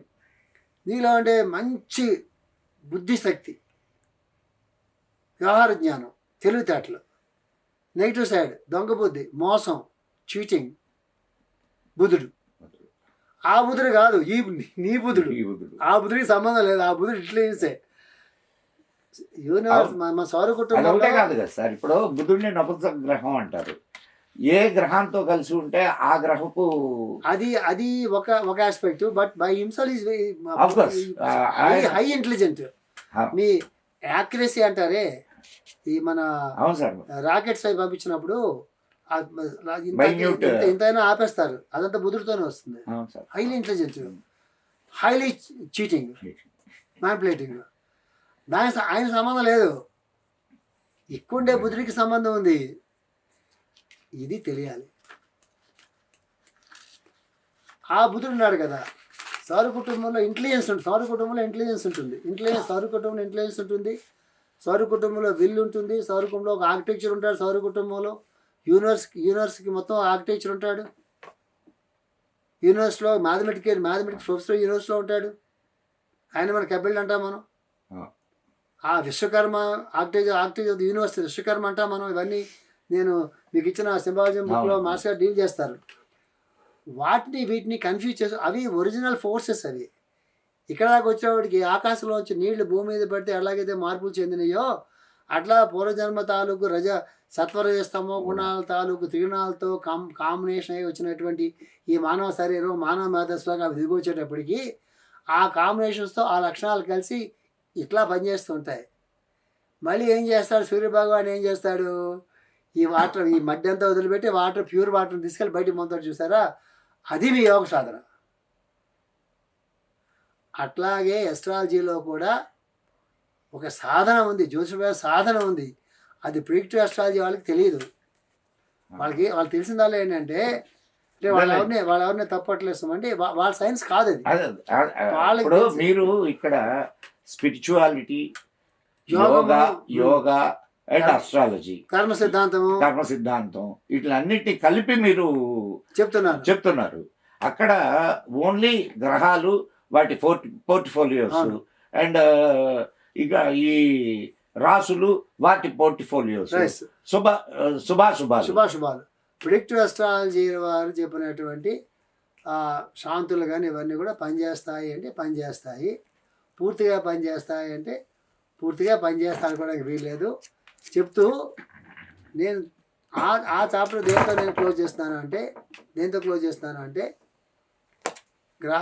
గ్రహాలని అన్ని గ్రహాల ప్రభావం మన మీద పనిచేస్తూ ఉంటుంది, గుర్తుపెట్టుకోండి. ఆ రాశిలో మనం పుట్టకపోయినా కూడా 12 రాసుల్లో అన్ని పనిచేస్తాయి కదా, మన మీద పనిచేస్తూ ఉంటాయి. ఎందుకు జ్యోతిష్ శాస్త్ర అధ్యయనం చేయాలి అంటే దాన్ని యోగపరంగా కానీ ఆధ్యాత్మిక పరంగా కానీ అర్థం చేసుకొని ఈ జీవితానికి ఒక పరమార్థాన్ని వెతుక్కుంటూ సార్థక చేకూర్చుకోవాలనుకుని ఋషులు అందించినటువంటి కొన్ని వేల సంవత్సరాలు తప్ప ఫలితం ఈ జ్యోతిష్ శాస్త్రం. కాబట్టి జ్యోతిష్ శాస్త్రం తెలిసినటువంటి వాడిని దైవజ్ఞుడు అంటారు. కాబట్టి భగవంతుడి తర్వాత మళ్ళా భవిష్యత్తుని చూడగలిగినటువంటి వాడు, భవిష్యత్తుకి ఒక మార్గం చేసేటటువంటి వాడు అస్ట్రాలజర్. కాబట్టి అండి ఆయనకి తెలియాల్సిన విషయాలు కొన్ని వేరే ఉంటాయి, కొన్ని నియమాలు కొన్ని వేరే ఉంటాయి, కొన్ని సైన్స్ వేరేగా ఉంటుంది. అది తెలుసుకున్నప్పుడు ఆయన జీవితం ధన్యం అవుతుంది. ఆయన దగ్గరికి ఎవరైనా వచ్చినప్పుడు వాళ్ళ జీవితం ఈ బ్యాక్గ్రౌండ్లో కానీ వాళ్ళకి చెప్పగలిగితేనండి మంచి డైరెక్షన్ అవుతుందండి. Thank you sir. నిజంగా చివరిగా సార్ చెప్పండి. అఫ్ కోర్స్ ఇవన్నీ కొంచెం పక్కన పెట్టేద్దాం. ఓకే. భారతదేశ భవిష్యత్తు ఎలా ఉండబోతుంది అంటే దీనికి ముందు ఇంకొక చిన్న, ఇట్లా దేశాలకు సంబంధించినటువంటి భవిష్యత్తుని ఆస్ట్రాలజీ ద్వారా చెప్పగలమా? ఈ దానికి కంటిన్యూయేషన్ క్వశ్చన్ భారతదేశము భవిష్యత్తు. దీన్ని ముండైన్ అస్ట్రాలజీ అంటారండి ఈ భాగాన్ని. అంటే ఫస్ట్లోనే మనం మాట్లాడుకోవాల్సింది యాక్చువల్గా ఒక నిమిషం చెప్తాను. అది అస్ట్రాలజీలో ప్రిడిక్టివ్ అస్ట్రాలజీ అనేది కేవలం ఒక భాగం మాత్రమేనండి. అంటే భవిష్యత్తుని నిర్ణయించేటటువంటి అస్ట్రాలజీ, హోరా శాస్త్రం అంటాం, అది కేవలం ఒక భాగం మాత్రమేనండి. అస్ట్రాలజీ, ప్రిడిక్టివ్ అస్ట్రాలజీ అనేది నిజంగా చివరిలో చెప్పుకోవాలి దాని గురించి. అదే మెయిన్ అయిపోయింది మన ఇద్దరి మధ్య జనాల్లో చెప్తున్నారు. అస్ట్రాలజీ అండ్ సైకాలజీ అనేది నేనే రాజుగారిని అడిగితే వేరే ఉంటుంది.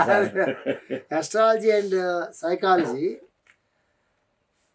Highest psychology man in world తీసుకుని అస్ట్రాలజీలో 10th క్లాస్ చదువుకున్నటువంటి తీసుకుంటే ఆయనకన్నా హ్యూమన్ సైకాలజీని బాగా తెలుస్తుంది. రిపీట్ చేయనా? వరల్డ్లో ద బెస్ట్ సైకాలజిస్ట్ని తీసుకుని మనం మాట్లాడుకుంటున్నటువంటి, లేదా ఈ మా సీకే గారు లాంటి వాళ్ళు, లేదా ఎల్సిబెల్ లాంటి వాళ్ళు, ఎల్నియో లాంటి వాళ్ళు, సఫారియల్ లాంటి వాళ్ళు, పరామిరుడు లాంటి మన వాళ్ళ పేర్లు మర్చిపోతున్నాం మనం, పరాశరుడు లాంటి వాళ్ళు, వాళ్ళ స్థాయిలో మనం కానీ అస్ట్రాలజీ చదువుకుని మాస్టర్ గారు లాంటి వాళ్ళు గైడెన్స్ ఉన్న శివానందమూర్తి గారి గైడెన్స్ చదువుకుంటే 10th class student of astrology is more than the highest psychologist అంటే ఎర్త్ నౌ. దీంట్లో సెకండ్ థాట్స్ లేవు, నా అనుభూతి చెప్తున్నాను. Astrology and psychology, astrology and medical science extraordinary. పుట్టంగానే వాడు హార్స్కోప్ పుట్టంగానే వద్దులండి, కొంచెం పెద్ద అయిన తర్వాత హార్స్కోప్ తయారు చేసుకుంటే వాడికి లంగ్స్ బాగుండవా, కిడ్నీస్ బాగుండవా, బాగుంటుంది, ఏ టైంలో వస్తుంది తెలిసినప్పుడు చిన్నతనం నుంచి ఆ రకమైనటువంటి ఫుడ్ హ్యాబిట్స్ మాన్పించి, ఎన్విరాన్మెంట్ మార్పించి అవన్నీ చేస్తే ఆ సివియారిటీని తగ్గించడానికి కావాల్సినటువంటి ఒక పాసిబిలిటీ మా దగ్గర ఉంటుంది. అస్ట్రాలజీ అండ్ ఓషనోగ్రఫీ ఇవన్నీ ఒక సైన్స్ ఉంటుంది. అంటే ఓషనోగ్రఫీ అనేది కరెక్ట్ వర్షం కాదేమో, నేచర్ అనుకుందాం. పోనీ ఎర్త్క్వేక్స్, లేకపోతే సునామీలు, రైన్ఫాలు, ఇదంతా ఒకటి ఉంది. ఇది బృహత్ సమితిలో వరాహమిహిల్ వారు బృహత్ సమితిలో అద్భుతమైనటువంటి ఇచ్చారు. ఎవరన్నా దాన్ని కంప్యూటరైజ్ చేసి ఇప్పుడున్నటువంటి ఉపయోగించుకుంటే అది చేస్తున్నారు. ఈ రోజు సాయంత్రం మీరు వారిని కలవబోతున్నారు. రైట్ రైట్, అది చేస్తున్నారు. మన అవదాలు అవును, నేను మాట్లాడాను, చేస్తున్నారు.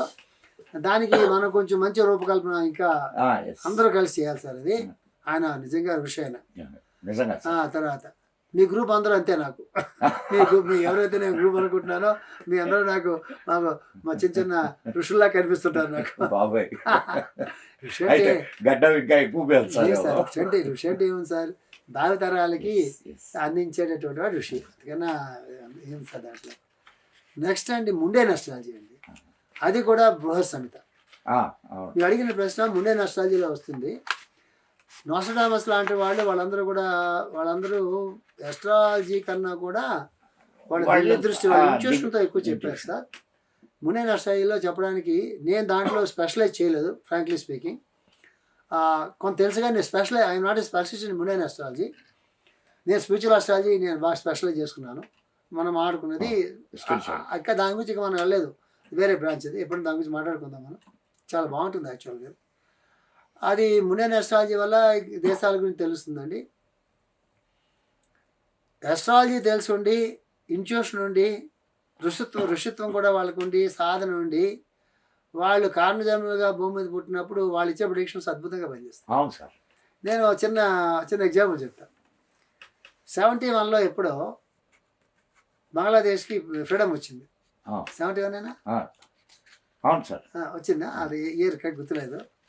ఈకే గారు ఏం చెప్పారు చెప్పనా, ఇలాగా భారతదేశం సహాయం చేసి బంగ్లాదేశ్కి స్వాతంత్రం ఇప్పించింది అనగానే ఆ మాత్రాన్ని ఈకే గారు ఏం చెప్పారు చేసిన, ఇంకో పాకిస్తాన్ని మళ్ళా భారతీయులు కోరి తయారు చేసుకుంటున్నారు పక్కన, వాళ్ళతో కూడా ఫ్యూచర్లో ప్రాబ్లమ్స్ వస్తాయి సుమా అని చెప్పారు. ఆయన మొత్తం కాంబినేషన్ ఇది ఇచ్చినటువంటి పెద్ద ప్రిడిక్షన్ ఉంది.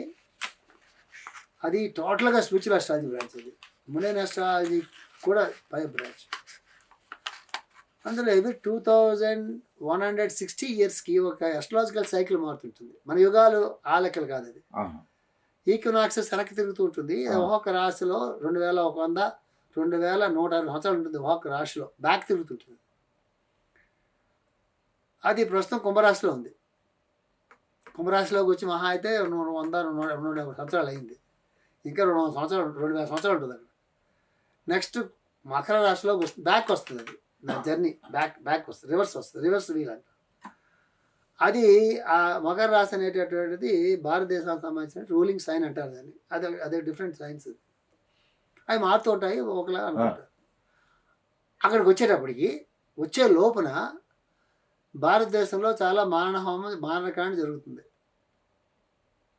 చాలా చేంజెస్ వస్తాయి, రక్తపాతం జరుగుతుంది, చాలా కలామిటీస్ వస్తాయి. భారతీయులు చాలా ఇబ్బంది పడాల్సి వస్తారు. కానీ అన్నిటినీ తట్టుకొని నిలబడి భారతదేశం మళ్ళా ఒకప్పుడు ఎలాగైతే భారతీయులు ప్రపంచం మొత్తం అంతా ఈ ఆధ్యాత్మికంగా కానీ, జ్ఞానపరంగా కానీ, ఆర్థిక పరంగా కానీ, ఎకనామిక్ సిచ్యుయేషన్స్లో కానీ ఎట్లయితే గురుత్వం వహించిందో ఆ స్టేజ్ మళ్ళా భారతదేశానికి వచ్చి భారతదేశం మొత్తం ప్రపంచాన్ని మళ్ళా అట్లాగా పాలిస్తుందంటే రాజ్యం విస్తరిస్తుందని కాదు ఆయన ఉద్దేశం. ఒక గురుత్వాన్ని పొందుతుంది సుమా. ఈ లోపు నేను చాలా కలామిటీ జరుగుతాయి సుమా అని చెప్పారు మాస్టర్ గారు. ఇంకోటి కూడా చెప్పారు, ప్రపంచ దేశాలన్నీ కూడా భారతదేశాన్ని ఫుట్బాల్ గ్రౌండ్గా చేసుకుని వాళ్ళు వచ్చి భారతదేశంలో ఫుట్బాల్ ఆడుకుంటారని చెప్పారు. ఆయన ఇచ్చిన ఎగ్జాంపుల్ చెప్తున్నారు. భారతదేశాన్ని ఒక it will become a centre. అది negative and positive. Of course ఆయన కొంచెం ఒక చెప్పారు, ఆడుకుంటారు బాగా భారతదేశంతో అని చెప్పారు. భారతదేశంతో ఆడుకుంటారు, భారతదేశం కూడా ఆడుకుంటే తర్వాత నెక్స్ట్ స్టెప్ అది నెక్స్ట్ స్టెప్ అది అని చెప్పారు.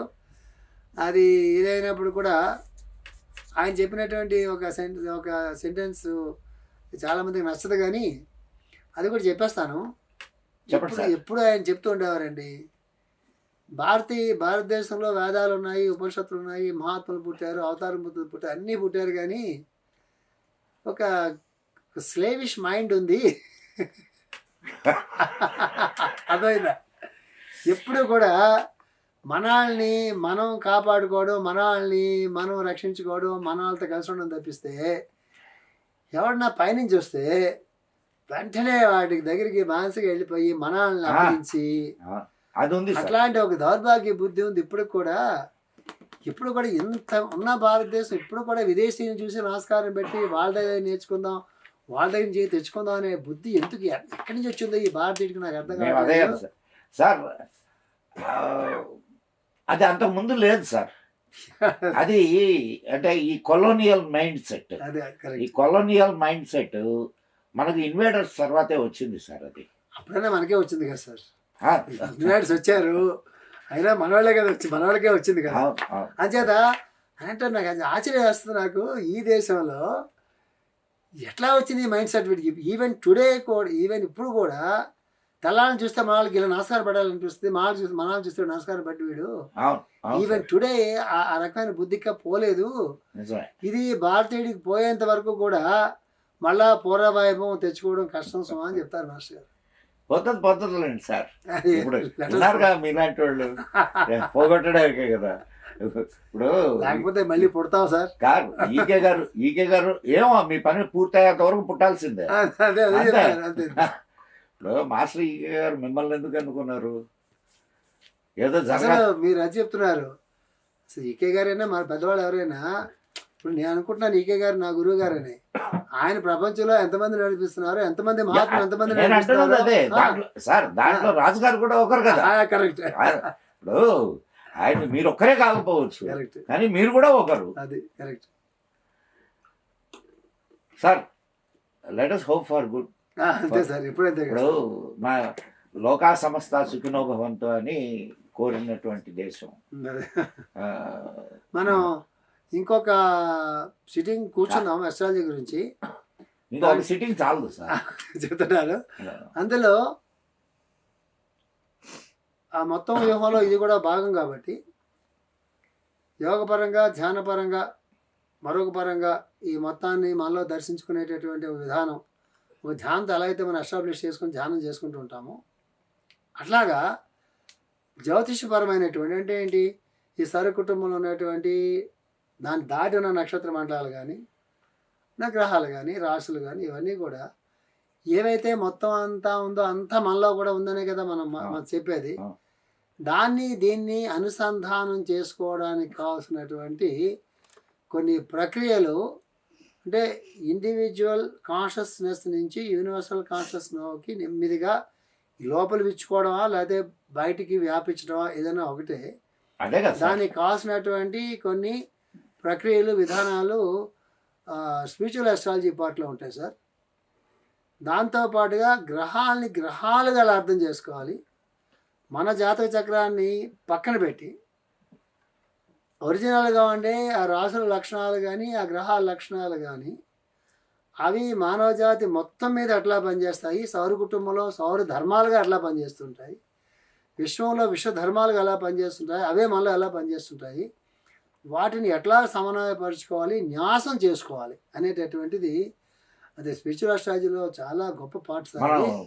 అది ఎప్పుడన్నా ఒకసారి మళ్ళీ మనం ఈసారి మీరు హైదరాబాద్కి వచ్చినప్పుడు ఖచ్చితంగా చేద్దాం సార్. ఒక స్పిరిచువల్ అస్ట్రాలజీయే కాదు, ఇంకా చేద్దాం సార్. స్పిరిచువాలిటీ మీద మీరు చేసినటువంటి వర్క్స్ చాలా ఉన్నాయి, వాటి మీద మనం మాట్లాడదాం సార్. సార్ చాలా సంతోషం సార్. నమస్కారం. వస్తాయి మీకు మీ channel Madan Gupta channel sir. Madan Gupta channel గారికి అందరూ నమస్కారం చేసుకుంటూ మళ్ళీ కలుద్దాం సార్. తప్పకుండా సార్. ఇదండి మిత్రులారా ఈరోజు మన ఇష్టాగోష్ఠి. నాకు ఇటువంటి వాళ్ళతో కలిసినప్పుడు అతి కొద్ది సమయంలో మనం ఎంత నేర్చుకోగలం. సముద్రం దగ్గరికి వెళ్ళి మనం ఎంత తాగగలం, నీ కడుపు ఎంతో అండ్ నీ కెపాసిటీ ఎంతో. ఇప్పుడు మన పరిస్థితి కూడా అంతే. ఇటువంటి మహానుభావులు మన దగ్గరికి వచ్చినప్పుడు ఒక ఉద్ధరణ తీర్థంలా సబ్జెక్టును తీసుకొని అటువంటి ఈ సబ్జెక్టులలో ఇంట్రెస్ట్ ఉన్నటువంటి వాళ్ళు ముందుకు నడుస్తూ ఉండాలి. ఇది మా ఉద్దేశం. ఇక్కడే ఇది క్లాస్ రూమ్ కాదు, మీరు స్టూడెంట్స్ కాదు. ఇది ఈ ఈ క్లాస్తోనే మీకు అంతా తెలిసిపోయిందని అనుకోవాల్సిన అవసరం లేదు. తెలుసుకోవాల్సింది ఎంతో ఉంది. ఆ తెలుసుకోవడానికి ఇటువంటి వాళ్ళు మనకు ఇన్స్పిరేషన్. మరొక మంచి వీడియోతో మీ ముందుకు వస్తాను. అప్పటి వరకు సెలవు మరి. మిత్రులారా, మీ అందరికీ తెలుసు, మనం ఈ కార్యక్రమాన్ని ముందుకు నడిపిస్తున్నందుకు అటు ఎడిటర్లకైతే ఏమిటి, తక్కిన అన్ని విభాగాలకి అయ్యే ఖర్చుల గురించి ప్రత్యేకంగా నేను చెప్పనక్కర్లేదు. మీరు కొంతమంది ఆర్థికంగా మమ్మల్ని ఆదుకుంటున్నారు. వాళ్ళందరికీ చేతులెత్తి నమస్కారం చేస్తున్నాను. మీ సహాయాన్ని అలాగే కొనసాగించండి. అంతేకాదు, ఈ వీడియో మీకు నచ్చినట్లయితే సబ్స్క్రైబ్ చేయండి, లైక్ చేయండి, షేర్ చేయండి, బెల్ ఐకాన్ నొక్కండి. మీ మిత్రులకు కూడా ది మదన్ గుప్తా ఛానల్ను పరిచయం చేయండి. ఇంకొక ప్రత్యేకమైన విషయం మిత్రులారా, మన వ్యూయర్స్లో దాదాపు 70% మంది సబ్స్క్రైబ్ చేసుకోవడం లేదు. వారికి నేను ప్రత్యేకంగా విన్నపిస్తున్నాను. ఛానల్ని సబ్స్క్రైబ్ చేయండి. దానివలన మాకు ప్రోత్సాహం లభిస్తుంది. మరలా మరో వీడియోలో మీతో కలుసుకుంటాను. అప్పటి వరకు సెలవు మరి. జై హింద్, జై మా భారతి. నమస్కారం మిత్రులారా, మీ మదన్ గుప్తా.